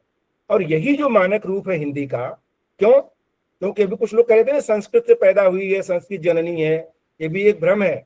बहुत सारी चीजें संस्कृत की हैं हमारे यहाँ, व्याकरण है हमारे यहाँ, लेकिन आपको जानकर शायद अच्छा लगे या ताज्जुब होगा कि हिंदी जो है वो संस्कृत से निकली हुई जुबान नहीं है। ये ठीक उसी तरह से है जैसे उर्दू फारसी से निकली हुई जुबान नहीं है। अगर कोई ये कह दे कि उर्दू फारसी से निकली है, गलत बात है। व्याकरण भी फारसी का है, अल्फाज भी फारसी के हैं, सब कुछ भी फारसी का है, स्क्रिप्ट भी फारसी की है, लेकिन उर्दू फारसी से निकली हुई जुबान नहीं है। उसी तरह से व्याकरण भी संस्कृत का है, शब्द भी संस्कृत के हैं, लिपि भी संस्कृत की है, लेकिन हिंदी संस्कृत से निकली हुई जुबान नहीं है। आज करेक्ट कर लीजिए इसको। जी सर। अच्छा चलिए सर आप इंटरप्ट कर रहे हैं सर। सबा मैम ने भी एक आपसे क्वेश्चन पूछा था कि हिंदी में जब ट्रांसलेट करना होता है तो आपने कहा था 3 बातों का ध्यान रखना चाहिए। एक तो सर आपने बताया था ग्रामर और एक भाव की दृष्टि। सर तीसरा क्या था वो आप थोड़ा सा। और तीसरा उसको हम कहते हैं वो थोड़ा सा आप लोगों के लिए अलग बात होगी, उसको हम कहते हैं व्यतिरेक। व्यतिरेक का मतलब चीजों का उल्टा पुल्टा हो जाना। तो हमें ये भी ये देखना है कि जब हमने उसको ट्रांसलेट किया है तो जो उसका जो सेंस मूल में था वो बाद वाले में भी, ट्रांसलेशन में भी आ रहा है कि नहीं। जैसे शब्दों का आगे पीछे हो जाना, वो जो आगे पीछे हो जाता है उसको ठीक करना पड़ता है। जैसे एडजेक्टिव, वो जो अभी हम उदाहरण दे रहे थे ना, एक फूल की माला। जी जी जी सर, वो तीसरा ही पॉइंट है वो। अच्छा अच्छा अच्छा। हाँ, तो जैसे मान लीजिए शब्दों का सही प्लेसमेंट है कि नहीं। कभी कभी आपने देखा होगा जो इधर लखनऊ के लोग हैं, वहाँ गांव के जो लखनऊ वाले गांव में जो रहते हैं वो सर हम लखनऊ के हैं सर। अच्छा, तो जो गांव वाले लखनऊ के हैं वो लखनऊ नहीं बोलते, वो नखलऊ बोलते हैं। नखनऊ बोलते हैं सर। नखलऊ बोलते हैं सर। नखलऊ बोलते हैं सर। अब ये नखलऊ बोला तो क्या कहेंगे आप इसको? इसी को हम कहते हैं, इसी को कहते हैं शब्दों का मतलब अक्षर का इधर उधर हो जाना। पंजाब में चाकू को काचू बोलते हैं, कुछ इलाके में। हमारे बिहार में या पूर्वी उत्तर प्रदेश में नहाने को हनाना बोलते हैं, बुंदेलखंड में पहुंचना को चहुकना बोलते हैं। ये क्या है? ये जो उलट जाता है वर्णों का, हमें जब सेंटेंस में भी ऐसे ऐसे शब्द कई होते हैं जो आगे पीछे हो जाते हैं, उनको चेक करना। 11 को 11 बोलते हैं। जी जी, वो तो खैर वो क्षेत्रीय प्रभाव है, वो तो क्षेत्रीय प्रभाव है। बहुत सारे लोग सर मिजाज को मिजाज बोलते हैं। ये मैं अक्सर मिजाज, मिजाज कोई लफ्ज नहीं होता, मिजाज लफ्ज होता है सर उर्दू में। ये तो उर्दू के बहुत सारे अल्फाज हिंदी में बहुत ही गलत बोले जाते हैं। तो यही तो सर को क्षेत्रीय भाषा में को कहीं कहीं कू भी बोलते हैं। जी जी बिल्कुल बिल्कुल बोलते हैं। अरे वो तो बल्कि इसका बहुत अच्छा वो है कि वो किसी को कहीं वो बोले कि कहाँ जा रहे हो, तो पूछा कि किधर जाने का इरादा है, तो बोल गए इधर जाने का किरादा है, उल्टा बोल गए। तो जैसे कहा उन्होंने इधर जाने का किरादा है, तो उन्होंने कहा इरादाबाद जाने का मुरादा है। तो ऐसे जो विपर्य हो जाते हैं, ऐसे जो लफ्ज कहें या उसको वर्ण कहें, शब्द कहें, उल्टे पुल्टे हो जाते हैं। इसकी भी जांच करना बहुत जरूरी है कि जो आपने लिखा है वो सही प्लेस में है कि नहीं। हिंदी में व्याकरण पहले नंबर पर जांचिए आप, उसका भाव जो सेंस निकल रहा है उसको देखिए। उसके बाद जो अक्षरों का जो वो शब्द मतलब प्लेसमेंट है उसको आप देखिए। तो ये चीजें अगर है तब तो आपको कोई गलती नहीं होगी। दूसरे, मैंने ये कहा कि हिंदी वो भाषा है जिसमें, अच्छा मानक की जरूरत क्यों पड़ी? क्योंकि हिंदी की 22 बोलियां हैं, इतनी ज्यादा बोलियां हैं कि सब में अगर हम बोलने लग जाए, बिहार में भी बिहारी हिंदी है, वहां का बिहारी हिंदी हरियाणवी हिंदी में इंटरव्यू देगा, समझ में नहीं आएगा। छत्तीसगढ़ी की अलग वो एक शैली होती है, अवधी की अलग है, भोजपुरी की अलग है, ब्रज की अलग है, कन्नौजी की अलग है। तो इन सबको मिला करके एक रूप बनाया गया, जो मिलाया गया उसको हम कहते हैं मानक। और उस मानक में तय है, और उस मानकीकरण में बहुत सारे सुझाव दिए गए। जैसे आप लोगों ने ध्यान दिया होगा, हिंदी वर्णमाला पढ़ते, अच्छा अगर ये प्रश्न आ जाए कहीं एग्जाम में कि हिंदी वर्णमाला में कुल कितने वर्ण होते हैं, बड़ा छोटा सवाल है, ध्यान दीजिए। बहुत सारे एमए हिंदी पीएचडी होंगे, बीएड होंगे। हिंदी वर्णमाला में कुल वर्णों की संख्या कितनी है? बाय द वे कोई जवाब आए? 36 52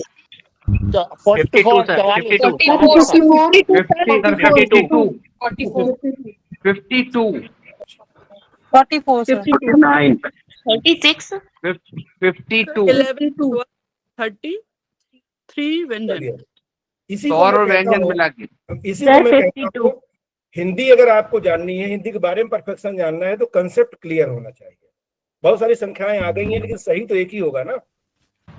गलत उत्तर तो बहुत हो सकते हैं, सही उत्तर एक ही। सर 52 है। शायद किसी ने 44 कहा है, किसने कहा है, नाम बताएं। मैंने क्या सर मैंने कहा है 44। My name is Zaram Fatima from Ahmadi School for the Visually Challenged. Good good good. Zulfikar city school. 48। Thank you sir, thank अच्छा, यू। जुल्फकार साहब ने भी 44 कहा है। जी सर। चलिए बहुत बढ़िया, जिन्होंने 44 कहा है वो सही है, बाकी गलत है। 11 स्वर and 33 व्यंजन। ना ना, हिंदी के एक्सपर्ट हैं सर। 11 स्वर और 33 व्यंजन। और सुनिए, 11 स्वरों में अंग और अ नहीं जोड़ा जाता है, ये क्यों नहीं जोड़ा जाता? तो सर ये अयोगवा है सर। ये तो आपने लिखित बात बता दिया। अयोगवाह का क्या मतलब, व्यवहारिकता में बताइए, व्यवहार का क्या? ना वो स्वर हो और ना वो व्यंजन, ना वो स्वर हो और ना वो व्यंजन हो, वो अयोगवाह होता है। अयोगवाह का मतलब ये है कि जो जुड़ते ना हो मगर साथ चलते हो। जी सर। जुड़ते नहीं है लेकिन साथ चलना मजबूरी है उनकी।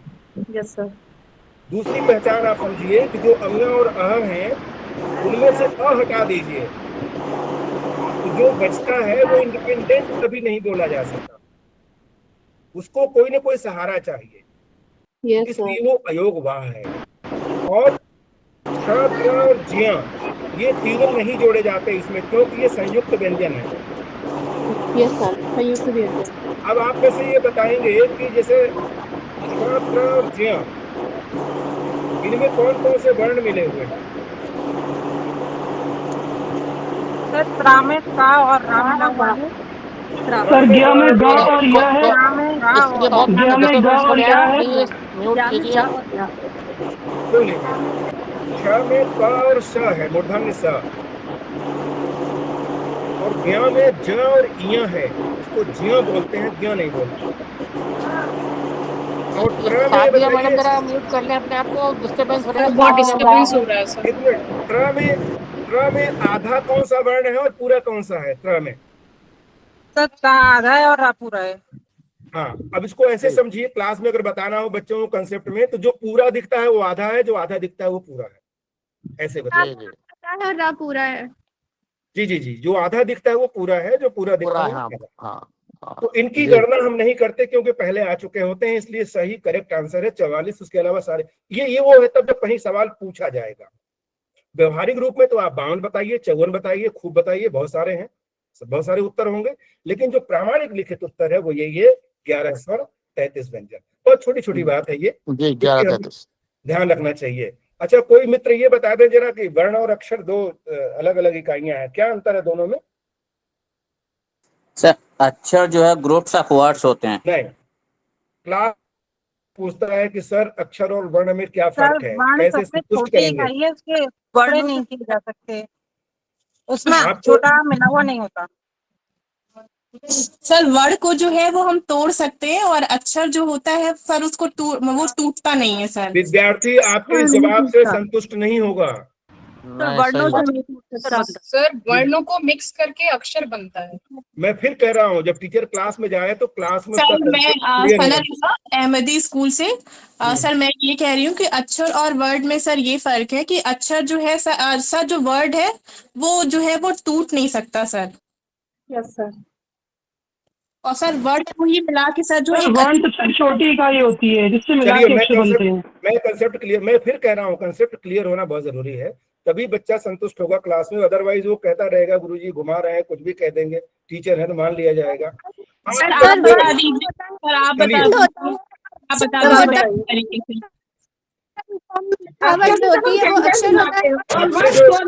सुन तो लीजिए, चलिए सुन लीजिए, सर को बोलने दीजिए, सुन लीजिए और कंसेप्ट क्लियर कीजिए प्लीज। जब हम मुंह से कोई चीज उच्चारण करते हैं उसको हम ध्वनि कहते हैं, ये सबसे छोटी इकाई है, ये तो पता है सबको।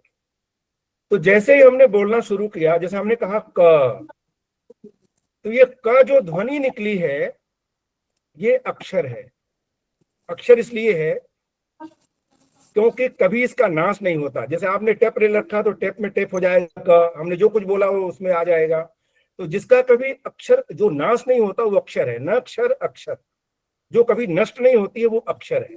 तो मुंह से जो निकली हुई ध्वनि है वो अक्षर है, और जब उसी ध्वनि को हम लिखित में अंकित कर देते हैं, लिख देते हैं, तो उसको हम कहते हैं वर्ण। इसीलिए जब बच्चा पहले दिन स्कूल में जाता है तो उसको वर्णमाला पढ़ाया जाता है, अक्षरमाला नहीं।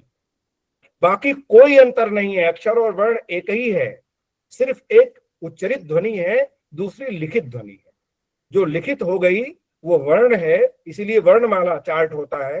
अक्षरमाला कहीं नहीं देखा होगा आपने बच्चों को पढ़ाते हुए। वर्ण और अक्षर में कोई अंतर नहीं है, सिर्फ एक अंतर है, एक बोली हुई ध्वनि है, अक्षर है, और उसकी लिखित जो है वो रूप उसका वर्ण है, बाकी एक ही बात है। खैर, ये तो एक क्लियर होना चाहिए, बाकी आप जितना भी कहेंगे सब उसका आंसर गलत जाएगा। तो अब जब इतने सारे रूप हमारे सामने आते हैं तो उसमें हमने जो स्टैंडर्ड रूप बनाया वही स्टैंडर्ड रूप हमारे, देखिए मैं जो बातें कर रहा हूँ बहुत छोटी छोटी बातें हैं, और इन छोटी छोटी बातों का इतना ज्यादा इंपॉर्टेंस है कि अगर आप इसको ध्यान दे देंगे तो बहुत बड़ी चीज हो सकती है।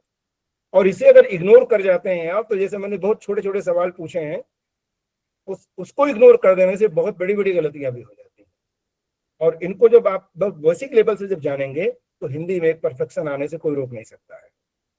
व्याकरण का ध्यान रखिए, शब्दों का सही चयन कीजिए, और एक बड़ी मजे की बात, बहुत अच्छी बात मैं आपको बताऊं, जब शब्दों का चयन करें आप हिंदी में, ये कभी कभी आता है ना, इसकी जगह कौन सा शब्द लिख दें, इसकी जगह कौन सा लिख दें, इसकी जगह कौन सा लिख दें, एप्रोप्रिएट वर्ड नहीं आ रहा है।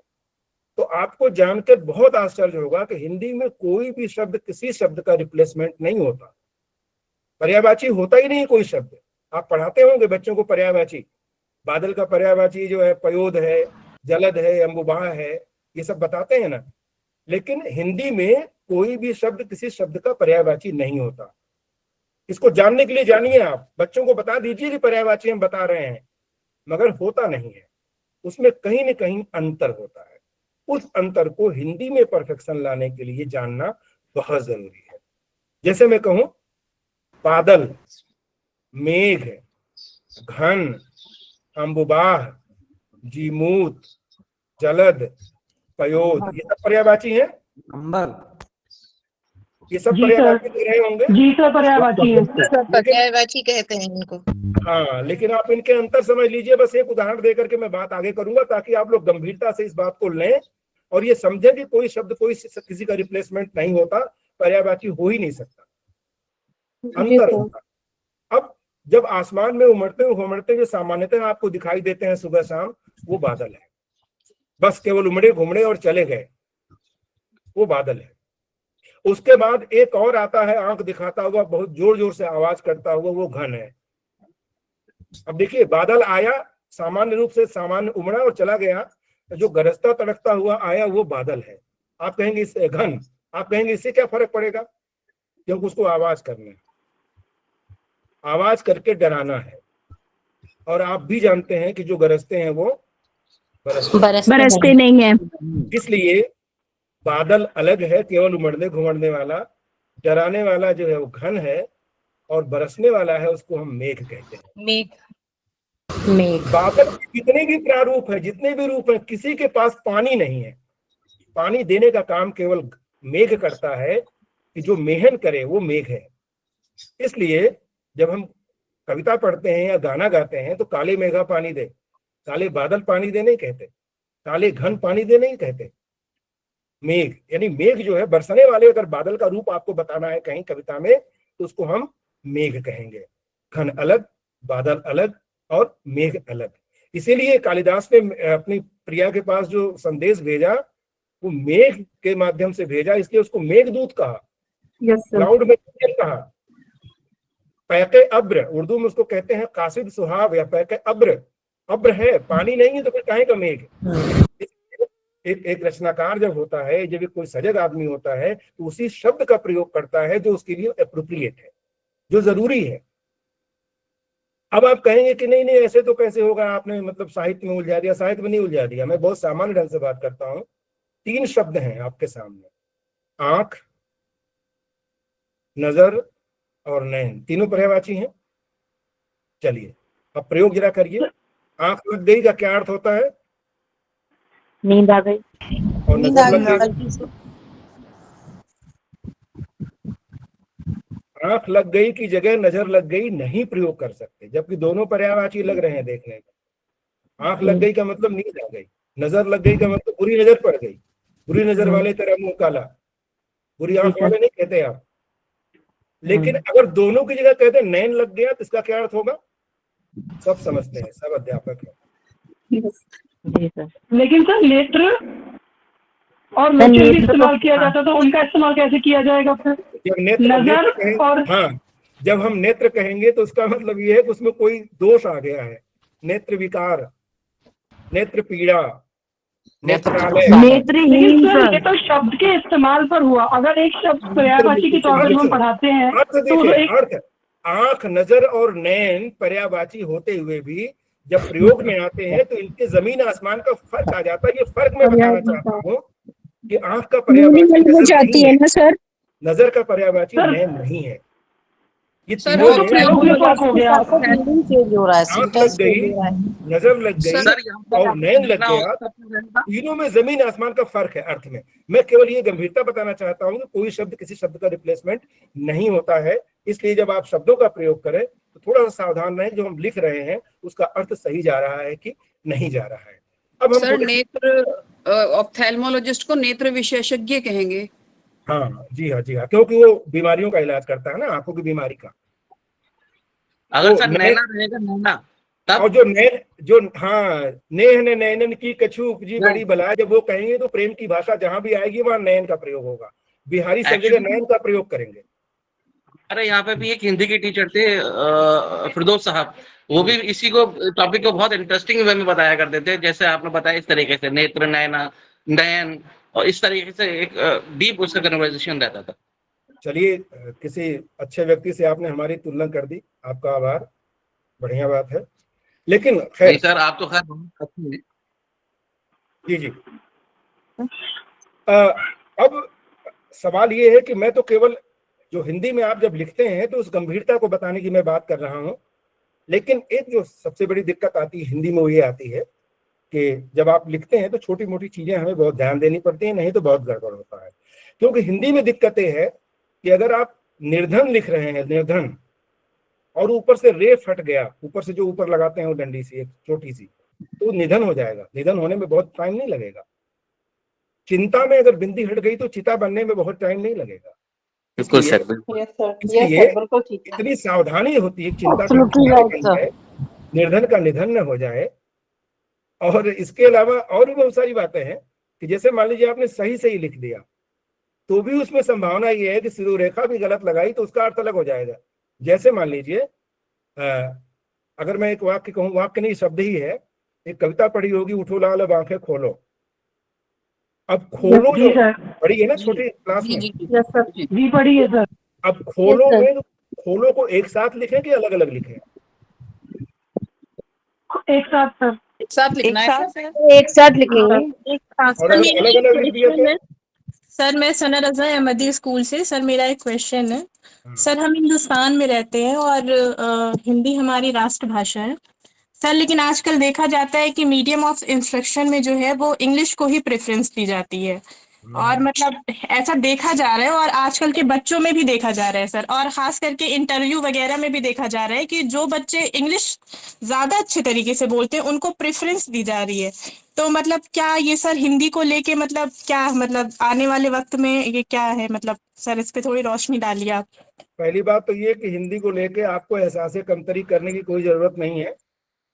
हिंदी मैंने फिर वही कहा कि हिंदी सर जैसे मान लीजिए सर कि मैं कभी किसी इंटरव्यू में जाती हूँ, मैंने एक दो फेस किया हुआ है, तो वहां पे कहते हैं नहीं आप हिंदी में नहीं बोलिए, आप मतलब इंग्लिश में ही आप मतलब टीच भी कीजिए। और मतलब ये तो सर ये मुझे अच्छा नहीं लगा, तो मैं इसलिए ही आपसे मतलब पूछ रही हूँ सर, आप इस बात पे थोड़ी रोशनी डालिए। नहीं कोई ऐसी बात नहीं, वो देखना है कि पोस्ट, क्योंकि अक्सर ऐसा होता है सर, जब हम लोग इंटरव्यू में अगर इंग्लिश नहीं बोलते हैं तो हम लोगों का इम्प्रेशन अच्छा नहीं होता है, सोचते हैं इम्प्रेशन अच्छा नहीं होता है।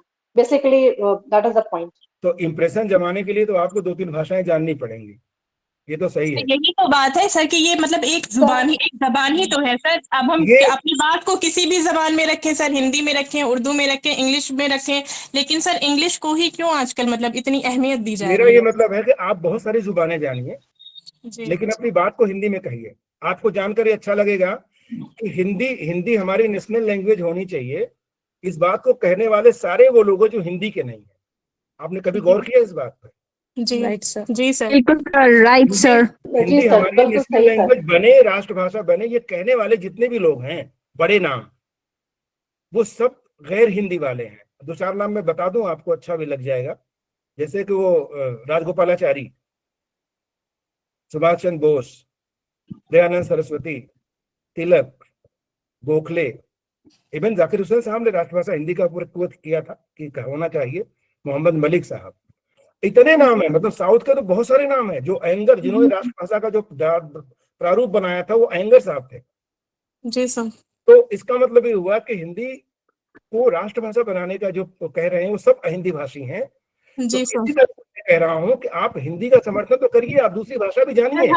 हम लोग खुद हिंदी भाषी हैं और हमें बहुत अच्छा लगता है कि हम अपनी जो है वो बात को हिंदी में समझाएं, लेकिन सामने वाला अगर आपसे ये कहते हैं कि नहीं आप इंग्लिश में बात करें, तो सर फिर ये लगता है कि हमारी राष्ट्रभाषा को क्या हम मतलब समझा भी नहीं सकते अपनी बात को? नहीं, फिर आप ऐसा वहाँ ऐसी प्रतिज्ञा मत लीजिए। आप ये देखिए कि जिससे आप बात कर रहे हैं वो कौन सा मौका है, अवसर कैसा है। अगर अंग्रेजी का माहौल है तो आप अंग्रेजी में बात करिए, इससे कोई हिंदी में कोई फर्क नहीं पड़ेगा। लेकिन जहां हिंदी का माहौल है वहां पे अंग्रेजी में मत बात करिए, बस ये है। सर एक्सक्यूज मी सर, क्या हिंदी हमारी राष्ट्रभाषा है? नहीं है, राजभाषा नहीं है, राजभाषा है सर हमारी। सर राजभाषा है, राष्ट्रभाषा नहीं है। नहीं है, राष्ट्रभाषा कोई भी कह रहा हूँ नहीं है। पूछ रहे थे जो अभी अटेंडेंस है, वो कह रहे हैं कि हिंदी हमारी राष्ट्रभाषा है। बार-बार ये कह रहे हैं कि हिंदी हमारी राष्ट्रभाषा है। किसने कहा? अभी ये सना रजा कह रही थी।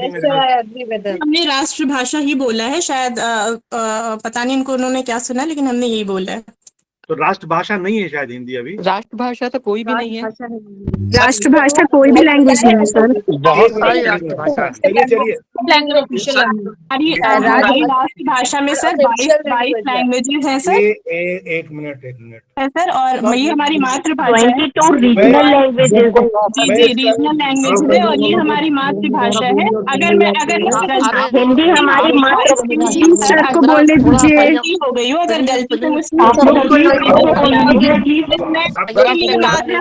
प्लीज नहीं हूँ मैं सर को बात करने दीजिए। नहीं पता है तो आप इस बारे में मतलब कोई मेरी पकड़ ना करे प्लीज। मुझे कहने दीजिए। सारा भी क्लियर कर देंगे, सब खामोश हो जाइए please. Let me speak, let me complete, please आपस में मत बोलिए। मैं इस बात का निराकरण कर देता हूँ। आप अगर लिखित रूप में पूछते हैं तो हिंदी राष्ट्रभाषा नहीं है, लेकिन भावनात्मक रूप से आप पूछते हैं तो मैं इस बात की गवाही देता हूं। मैं अरुणाचल में 3 साल रहा हूं, वहां पर मैं हिंदी अंग्रेजी के माध्यम से पढ़ाता था, लेकिन वहां के लोग हिंदी बहुत अच्छी जानते हैं। अरुणाचल वो प्रदेश है जहां सूरज निकलता है, और हिंदुस्तान में अगर देखें तो गोवा वो ऐसा प्रांत है जहां के सूरज डूबता हुआ दिखाई देता है समुद्र में। तो जहां सूरज निकलता है और जहां डूबता है वहां तक हिंदी बोली और समझी जाती है। तो अगर एक नेशनल फीलिंग के रूप में आप कहेंगे तो हिंदी हमारी राष्ट्रभाषा है हर तरह से। लेकिन अगर मान लीजिए आपने एमए हिंदी किया और पीएचडी किया और आपका सर्टिफिकेट कहीं खो गया, सर्टिफिकेट नहीं है आपके पास, तो आपको कोई पढ़ा लिखा नहीं मानेगा कि एमए पीएचडी है। तो प्रमाण पत्र न होना इस बात का, संविधान में उल्लेख न होना राष्ट्रभाषा का, ये तो है। संविधान संशोधन 1963 राजभाषा अधिनियम जो हमेशा के लिए राष्ट्रभाषा होने के सारे जितने भी आधार हैं सब खत्म कर देता है, वो नहीं है। लेकिन अगर किसी एक देश की भाषा होती है तो मुझे नहीं लगता कि हिंदी कहीं नहीं समझी और बोल, मैं विदेशों में कह रहा हूं हिंदी बोली और समझी जा रही है। Suriname, gonna, Dutch, Trinidad, Sri Lanka, Mauritius, even Australia में भी कुछ ऐसे जगह हैं जहां पे हिंदी समझी और बोली जा रही है। कम से कम 200 विश्वविद्यालयों में हिंदी पढ़ाई जाती है। दुनिया के 200 विश्वविद्यालय की बात कर रहा हूं मैं, हिंदी पढ़ाई जाती है। कम से कम 25 ऐसी मैगजीन्स है जो हिंदी में निकलती हैं दुनिया के विभिन्न देशों से। Ceylon radio, America radio, voice of America, Moscow radio, Nepal radio, Ceylon Sri Lanka सुनते ही होंगे, हिंदी का प्रचार प्रसार होता है। तो अब आप सोचिए, इतना सारा प्रचार होने के बाद केवल प्रमाण पत्र न हो, इस बात से हम कहते हैं हिंदी राष्ट्रभाषा नहीं है। ये सच है कि राष्ट्रभाषा इसलिए नहीं है कि हिंदी जो है बहुभाषी, हिंदुस्तान जो है ना बहुभाषी देश है और सारी भाषाएं जो है नेशनल भाषा है, नेशनल लैंग्वेज है। फिराक गोरखपुरी का एक शेर है बहुत अच्छा कि सर ज़मीने हिंद पर अक़वामे आलम के फिराक काफिले आते गए हिंदुस्तान बनता गए। तो हिंदुस्तान जो है बहुत सारी संस्कृतियों, बहुत सारी भाषाओं का एक मंजूम है, गुलदस्ता है। किसी एक भाषा को प्रोजेक्ट करना ये लगा कि नहीं ये नहीं हो सकता, लेकिन जो फीलिंग है वो तो हिंदी के माध्यम से जाती है। इसीलिए तो राजभाषा हिंदी की बात की जाती है। इसीलिए तो हिंदी को पूरे विश्व में जहाँ प्रोजेक्ट किया जाता है उसी मानक भाषा के रूप में किया जाता है। और इस मानक भाषा के रूप में ऐसा कोई प्रांत नहीं है, यहाँ तक कि कर्नाटका की बात भी आप कर लीजिए, आप तमिलनाडु की भी बात कर लीजिए, वहां पे भी लोग हिंदी बोलते हैं और समझते हैं। इस नाते अगर हम देखेंगे तो हिंदी जो है राष्ट्रभाषा है। लेकिन अगर आपको प्रमाण पत्र दिखाना होगा तो यकीनन हिंदी को राष्ट्रभाषा का संवैधानिक दर्जा आज भी नहीं है। बस इतनी सी बात समझिए और एहसास कमतरी मत पालिए हिंदी को लेके। हिंदी में अगर आप अपनी बात कहते हैं, आप देखें ना प्रधानमंत्री जी पूरी दुनिया में जाके हिंदी में बोलते हैं, कोई समझे या नहीं समझे, बोलते हैं नहीं बोलते हैं। तो सर बोलने की बात हम बात कर रहे हैं राजकीय पत्राचार में किस तरह से हम हिंदी का प्रयोग करें, क्या क्या चुनौतियां हैं, क्या क्या दिक्कतें हैं। मैं कोई आपको पत्र लिखना नहीं बता रहा हूं, लेकिन मैं ये बता रहा हूं कि जो बहुत छोटी छोटी बातें हैं उनको ध्यान करके आप बहुत अच्छी तरह से परफेक्ट हो सकते हैं। अब हम बात करते हैं इस लेवल पे कि ऐसे कौन कौन से शब्द हैं जो आप गलत लिखते हैं। पत्राचार में, कार्रवाई पत्राचार में भी आप गलत लिखते हैं। बहुत सारे ऐसे प्रयोग हैं जो आप एकदम गलत लिख जाते हैं। जैसे मैं बताऊं आपको, ऑफिशियल यूज में आप देखेंगे तो जो आप प्रमाण पत्र जारी करते हैं तो मेरे हिसाब से प्रमाण पत्र एक ही शब्द है। प्रमाण और पत्र के बीच में हाइफन लगा के टाइप नहीं होना चाहिए। संधि पत्र, प्रमाण पत्र, प्रशंसा पत्र, अभिनंदन पत्र, ये सारे के सारे एक वर्ड, एक सिरो रेखा में लिखे जाने वाले शब्द हैं। आप कहेंगे सर अलग अलग लिखते हैं तो क्या फर्क पड़ेगा। अब मैं अगर कहूं कि समाचार पत्र एक ही शब्द है, तो समाचार पत्र अगर एक ही शब्द है तो एक सिरो रेखा में लिखा जाना चाहिए। अलग अलग लिख देंगे तो क्या फर्क पड़ेगा, क्या फर्क है, हिंदी तो जैसे चाहो वैसे लिख दो, हो जाएगा, ऐसा नहीं। दोनों के दो अलग अलग अर्थ हैं। जैसे अगर समाचार पत्र में एक में लिखूं तो क्या उसका अर्थ होगा, उसका अर्थ होगा अखबार, न्यूज़पेपर, उसमें देखिए आप। लेकिन अगर मैं कह दूं समाचार पत्र में देखो, समाचार पत्र में देखो का मतलब न्यूज़पेपर में देखिए। लेकिन अगर मैं कहूं समाचार पत्र में देखो, तो आप जो पत्र मैंने आपको भेजे हैं उसमें समाचार देख लीजिए। तो समाचार पत्र में देखो और समाचार पत्र में देखो, दोनों में अर्थ की भिन्नता है।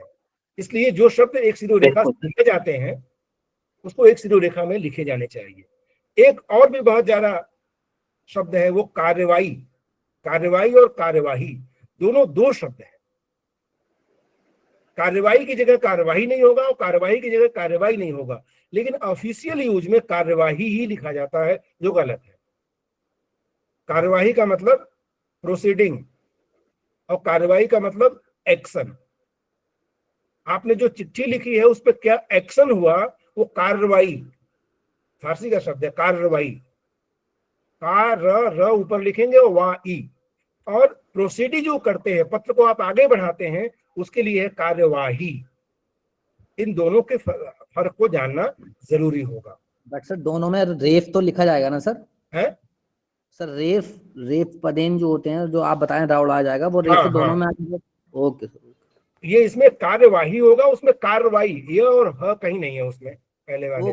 ओके सर, ऐसे ही आप देखें जो आप हलंत लगाते हैं, हलंत, ये हमारे लेखन से मिटता जा रहा है। मेरा ये आग्रह है जहां जरूरी है वहां लगाना चाहिए। चंद्रबिंदु हटता जा रहा है, सब जगह अनुस्वार से काम चलता है। तो जितना प्रामाणिक हिंदी में, जितना मानक हिंदी में कहा गया है उसका प्रयोग होना जरूरी है।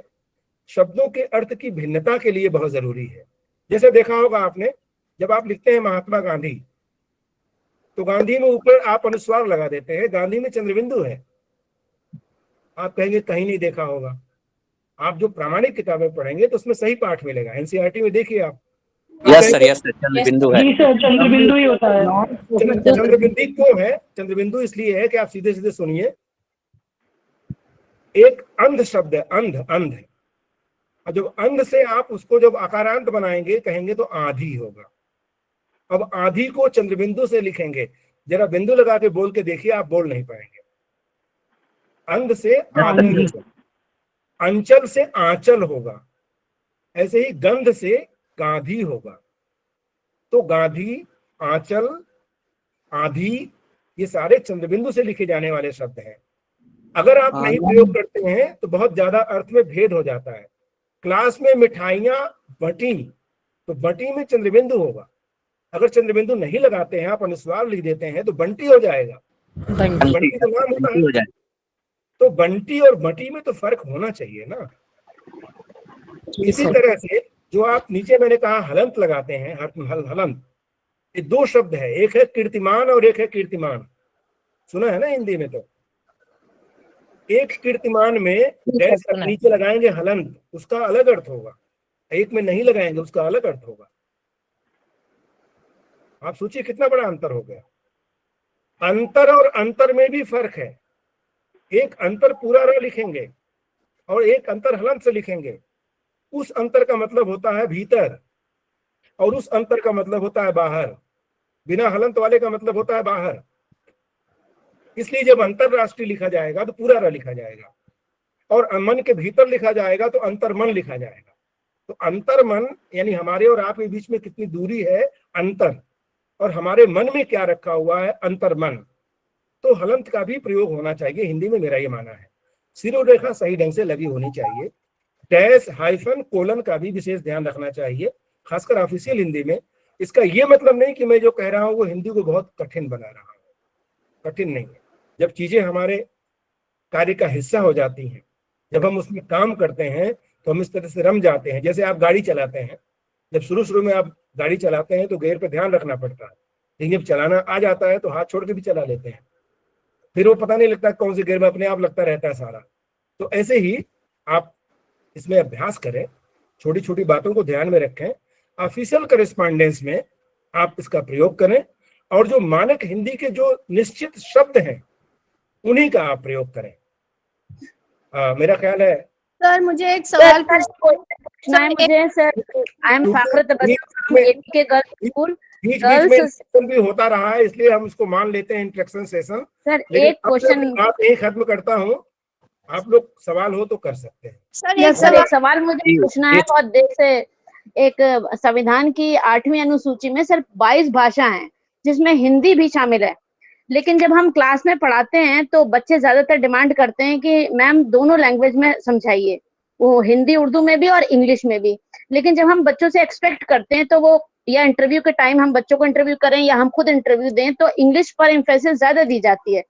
तो उस हालत में ये होता है कि बच्चे समझ तो पाते हैं बेहतर हिंदी या उर्दू में, लेकिन जब वो एक्सप्रेस करते हैं तो they can't be able to express themselves in better in English. तो इंग्लिश में उनसे पूछा जाता है, तो उस कंडीशन में ना तो हमारी बच्चों की इन इंग्लिश बेहतर डेवलप होती है, ना हिंदी बेहतर डेवलप होती है। तो हम किस तरह से उनके लैंग्वेज डेवलपमेंट करें ताकि they are able to write their answers in a better way. क्योंकि आप बोर्ड का जब एग्जाम होता है 10th में, तो उनको ये फ्रीडम है कि they can write in Hindi, Urdu और English, whatever they better know. तो सर उससे थोड़ा सा सजेशन मैं आपसे चाहती हूँ कि हम बच्चों को किस तरह से बेनिफिट कर सकते हैं। आप उनको हिंदी में लिखना और एक्सप्रेस करना सिखाइए। आप बहुत छोटी छोटी बातों से आप शुरू करिए। मैंने शुरू में कहा था अंग्रेजी बहुत आसान है, अंग्रेजी में कुछ भी है वो एक्सप्रेस कर लेता है बच्चा, लेकिन हिंदी में दिक्कत आती है। और दिक्कत को इतना ज्यादा कॉम्प्लिकेटेड नहीं बनाया जाए कि ऐसा लगे बहुत बड़ा बोझ है। कुछ भी बोझ नहीं है, बस कुछ सामान्य सी बातें हैं, कुछ सामान्य से कुछ इस तरह की चीजें जिनको आप रखें, और कोशिश ये करें कि एक बार मान लीजिए अंग्रेजी में बच्चा ज्यादा फ्लुएंट है, एक बार अंग्रेजी में बताइए उसको, ठीक है, उसके बाद एक बार उसका करिए हिंदी में करे, उर्दू में भी कर लेता और अच्छी बात है। जब हिंदी सर बताते हैं सर, दोनों लैंग्वेज यूज करते हैं हम, लेकिन बच्चे जब एक्सप्रेस करना चाहते हैं खाली हिंदी में या खाली उर्दू में, तो वो डिफिकल्टी फील करते हैं। तो सबसे जरूरी जो मैं बात बताता हूँ, एज ए टीचर, आप लोग टीचर है, 3 चीजें आप ठीक कर दीजिए बच्चे का। पढ़ाने से ज्यादा बेहतर है ये जो बताने जा रहा हूं मैं, कोर्स पूरा कराने से। मैंने कहा, मैं मेरा अपना तजुर्बा है कि जो कोर्स पूरा कराने के चक्कर में रहते हैं कभी अच्छे टीचर नहीं होते, और जो अच्छे टीचर होते हैं उनका कोर्स कभी पूरा नहीं होता। ये मेरा अपना व्यक्तिगत अनुभव है। इसलिए कोर्स केवल पूरा कराने के चक्कर में मत रहिए। और बीइंग ए गुड टीचर 3 चीजें याद रखिए, ABC। उनका एटीट्यूड ठीक करिए, यस यू कैन डू, तुम कर सकते हो। B बिहेवियर ठीक करिए, और C मतलब कैरेक्टर का मतलब बहुत ज्यादा बोलना, उठना, चलना सब कैरेक्टर में आता है, बहुत व्यापक है ये। तो अगर एटीट्यूड ठीक कर देंगे, एटीट्यूड यानी तुम कर सकते हो, तुम में करने का हौसला है, मादा है, कदम बढ़ाओ तो मंजिल तुम्हारी है, वरना जमाना कब किसी का इंतजार करता है, और जिसे यकीन है अपनी उड़ान पर दिल से फलक को ऐसा परिंदा ही पार करता है। ये जज्बा भर दीजिए आप बच्चों में, आप मोटिवेट कर दीजिए। Exactly right sir, very nice, बहुत अच्छी बात सर आपने कही है। लगेगा। एक और बात मैं आपको बताऊं, बहुत मजे की बात है ये। मैं अगर पूछूं आपसे, आप टीचर हैं, कि दुनिया का सबसे कठिन सब्जेक्ट कौन सा है, तो आप में से सभी लोग कहेंगे मैथमेटिक्स। और अगर मैं ये कहूं दुनिया का सबसे बेहतरीन, अच्छा और आसान विषय कौन सा है, तो सब लोग कहेंगे मैथमेटिक्स। अगर समझ में आता है तो मैथमेटिक्स दुनिया का सबसे आसान विषय है, समझ में नहीं आता है तो दुनिया का सबसे कठिन विषय है। मैं उस टीचर को सबसे अच्छा मानता हूं जो मैथमेटिक्स में इंटरेस्ट क्रिएट कर दे। How to create interest in the subject, ये ज्यादा इंपॉर्टेंट है सवाल को बोर्ड पर हल कर देने से और बच्चे से कह देना कि इसको उतार लो, पूरी जिंदगी में बोझ बन जाएगा। Please, whether you are a teacher of English, whether you are a teacher of Hindi or any subject, try to create interest in the subject. In this way, अगर बच्चा अंग्रेजी का है तो try to create interest in Hindi. जिस दिन आप ये कर देंगे, आपका काम हो गया। जिस दिन आपने एटीट्यूड ठीक कर दिया, 50% काम हो गया। B ठीक कर दिया, C ठीक कर दिया। C मतलब बोलना। ध्यान रहे, फिल्मों में जो खलनायक होते हैं उनको कैरेक्टर रोल कहते हैं, चरित्र अभिनेता कहते हैं उसको। बोलने से पता चलता है। आएगा अपन को फालतू बात नहीं गमेला है, साहब को टुकड़ा मार के पानी देने का, आप कहेंगे बैड कैरेक्टर है, यानी बोलने से आप कहते हैं बैड कैरेक्टर। एक कोई पुलिस वाला अगर जा रहा, आप रास्ते में जा रहे हैं, कोई मिलता है 10 गालियां दे देता है एक सांस में, आप कहेंगे पुलिस वाला है। कोई चिड़चिड़ा के बोलती है, आप कहेंगे नर्स है कहीं। आपको कोई धक्का मारता है, वो कह देता है बे दिखाई नहीं देता, आप कहेंगे लगता है रिक्शे वाला है। किससे? केवल बोलने से आपने रिक्शे वाला कह दिया, आपने नर्स कह दिया, आपने पुलिस वाला कह दिया। और अगर कोई व्यक्ति आपसे टकराता है, वो कहता है मान्यवर चोट तो नहीं लगी, कहाँ जा रहे हैं, तो लोग लगता है शिक्षक है कहीं। तो बोलना आपका शिक्षक, पुलिस वाला और टिर्री वाला और रिक्शे वाले का भेद पता करता है। इसलिए बोलना बहुत जरूरी सिखाना, यानी बी बिहेवियर। तो जिस दिन एटीट्यूड, बिहेवियर और सी तीनों ठीक हो जाएगा ना, बच्चे को पढ़ाने के लिए अपने आप पढ़ता रहेगा। सही। Thank you so much sir, nice explanation of this. Shirt का पहला बटन जिस तरह ठीक बंद हो जाता है, सारी सेटिंग ठीक हो जाती है, उसी तरह से आप इंटरेस्ट क्रिएट करें Hindi. Thank you so much sir, thank you so much sir, thank you so much sir, thank you so much sir for this wonderful session, thank you so much. Thank you sir, thank you so much. Sir thank you so much, thank you so much sir. Sir एक question था हमारा sir, जैसे पात्र है, तृणमूल है या दृष्टि है, तो ये जो पात्र वाला और तृणमूल वाला सर क्या डिफरेंस बेसिक थोड़ा सा इसके बारे में बता दीजिए। देखिए, एक जो री है, री वो स्वर में आता है, हालांकि अब उसकी सत्ता समाप्त हो रही है धीरे धीरे, लेकिन जो री ऊपर हमने लिख रहा है ना, री ऋषि वाला, वो स्वर है, और जो त्र में आता है वो व्यंजन है। बस ये फर्क है, क्योंकि उस री की संधि भी होती है, स्वर संधि जब आती है तो वहाँ री का हम प्रयोग करते हैं स्वर में, इसलिए वो स्वर में आता है, दूसरा व्यंजन में आता है, ये फर्क है। बाकी अब धीरे धीरे वो फर्क मिटता जा रहा है। जैसे आप हृतिक बोलेंगे, ऋतिक नहीं कहेंगे, हृतिक कहेंगे, तो उसमें जो आप ऋषि वाला लिखते हैं वो री लेंगे, और जी जैसे पैतृक गांव सर, पैतृक गांव तो नीचे र आता है, वैसा वाला जो आपने ऋषि वाला बताया। हाँ, पितृ बिल्कुल, वो उसमें स्वर है, वो इसलिए आता है सर। और दूसरा व्यंजन है। जी साजिदुल साहब, मेरा ख्याल है बात हो गई है। Yes, thank you so much sir. Thank you so much. हमारा इंटरेक्शन सेक्शन 7 साल चलता रहा है sir. I can see the enthusiasm in the participants. They are very actively participating in the discussion. It shows that the session has gone very well and it has been fruitful. We need one more session. Thank you very much. Thank you so much, sir. For your interactive session, and I hope this must have benefited participants. Thank you, sir. I have a small question, sir. बाकी ऐसा session sir बहुत बहुत धन्यवाद sir. Can I speak? बहुत अच्छा हुआ। जी बोलिए बोलिए। I have a small question. कोई बोल जी रही है, हाँ, सर मैं हिंदी की स्टूडेंट नहीं हूँ, हिंदी मेरा सब्जेक्ट नहीं है, बट जैसे मैं अपने बच्चे को पढ़ाती हूँ तो मुझे एक डाउट आता है, जैसे वर्णमाला में जो अड़ा है हमारे पास 3 है, अड़ा या आई थिंक, उनका करेक्ट प्रोनाउंसिएशन मुझे नहीं समझ आती। हाँ मैं बोल के बता रहा हूँ आपको, मैं बोल के बता रहा हूँ, आप सुनिएगा प्लीज। और आपको जान के अच्छा लगेगा कि मैं भी हिंदी का स्टूडेंट नहीं रहा हूँ और हिंदी में प्रोफेसर हूँ मैं MU में। मेरे पास हिंदी सब्जेक्ट नहीं रहा ग्रेजुएशन में, तो इसलिए मेरी भी हिंदी आप जैसे ही है, आप चिंता मत करिए। क ख ग घ अंग, च छ ज झ इया, ट ठ ड ढ ण, तीनों का अलग अलग उच्चारण है, अंग, इया और ण। लेकिन दुर्भाग्य है कि बहुत सारे टीचर तीनों को कहते हैं क ख ग घ ण, च छ ज झ ण, ट ठ ड ढ ण।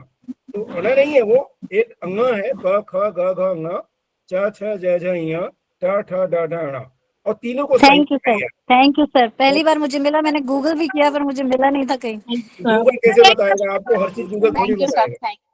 चलिए सर एक सवाल पूछना सर, असल में हमारी मैम थी सबा मैम, ABK गर्ल्स से हूँ मैं, तो सर उन्होंने भी ये बात पूछी थी कि जैसे आजकल ऑफिशियल डॉक्यूमेंट्स में और बहुत सी जगहों पे हमें ट्रांसलेट करने की ज़रूरत पड़ती है, तो सर हमारे यहाँ जैसे बहुत सारे टीचर्स हैं जिन्हें क्वेश्चन पेपर बनाने होते हैं, खास तौर पे साइंस और मैथ्स वाले जो टीचर्स होते हैं उनको बहुत प्रॉब्लम आती है जब वो इंग्लिश वर्जन से हिंदी वर्जन का पेपर ट्रांसलेट करते हैं तब, और जो ऑफिशियल डॉक्यूमेंट्स होते हैं जब उनको ट्रांसलेट करना होता है तो जाहिर सी बात है गूगल ट्रांसलेटर का यूज करते हैं, लेकिन एक सॉफ्टवेयर AI टूल और है अनुवादिनी, और इसी तरह के और भी कुछ टूल्स हैं जिनसे ट्रांसलेशन किया जा सकता है, और अनुवादिनी जो है वो गूगल ट्रांसलेट से बेहतर ट्रांसलेट करता है हिंदी को, जो मेरा एक्सपीरियंस जिस तरह से है।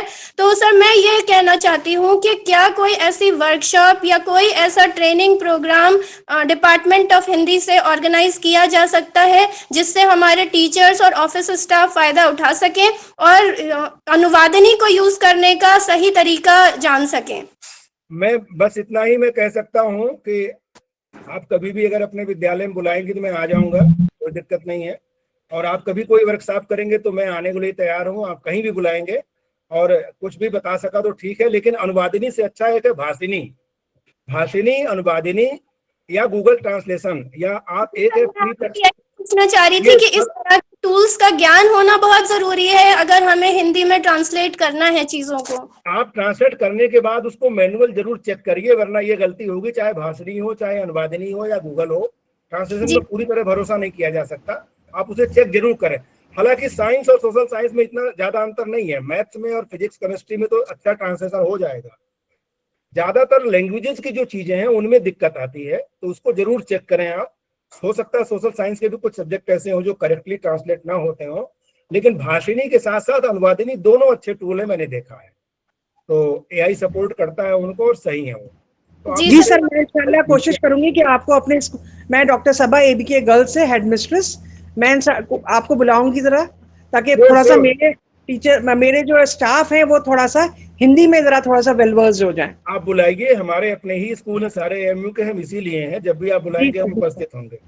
Thank you sir, thank you very much. आपका बहुत बहुत धन्यवाद साजुल इस्लाम साहब, आपने मुझे अवसर दिया इतने होनहार अध्यापक मित्रों से बात करने के लिए। मैं बहुत आभारी हूँ आप सभी का। Thank you sir. आप लोगों ने मेरे व्याख्यान में इतना व्यवधान पैदा किया, वो मुझे बहुत अच्छा लगा कि आप हमें सुन रहे थे। इस बात का बहुत अच्छा लगा कि आप मुझे सुनते रहे। बहुत ही बहुत धन्यवाद। अब तक के जितने सब लेक्चर हुए हैं, अब तक जितने लेक्चर हुए सबसे ज्यादा पार्टिसिपेट आपके लेक्चर में रहा है। ऐसे लेक्चर को कौन इंटरैक्टिव सेशन, धन्यवाद। Okay sir, thank you so much sir. Thank you sir, thank you very much. Thank you sir. अल्लाह हाफिज़, अल्लाह हाफिज़। Thank you sir. Thank you sir. Thank you sir.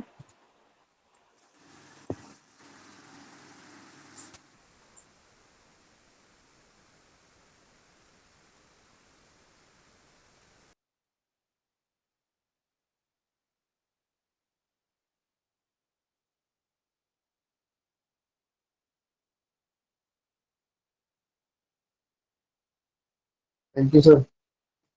अस्सलाम वालेकुम।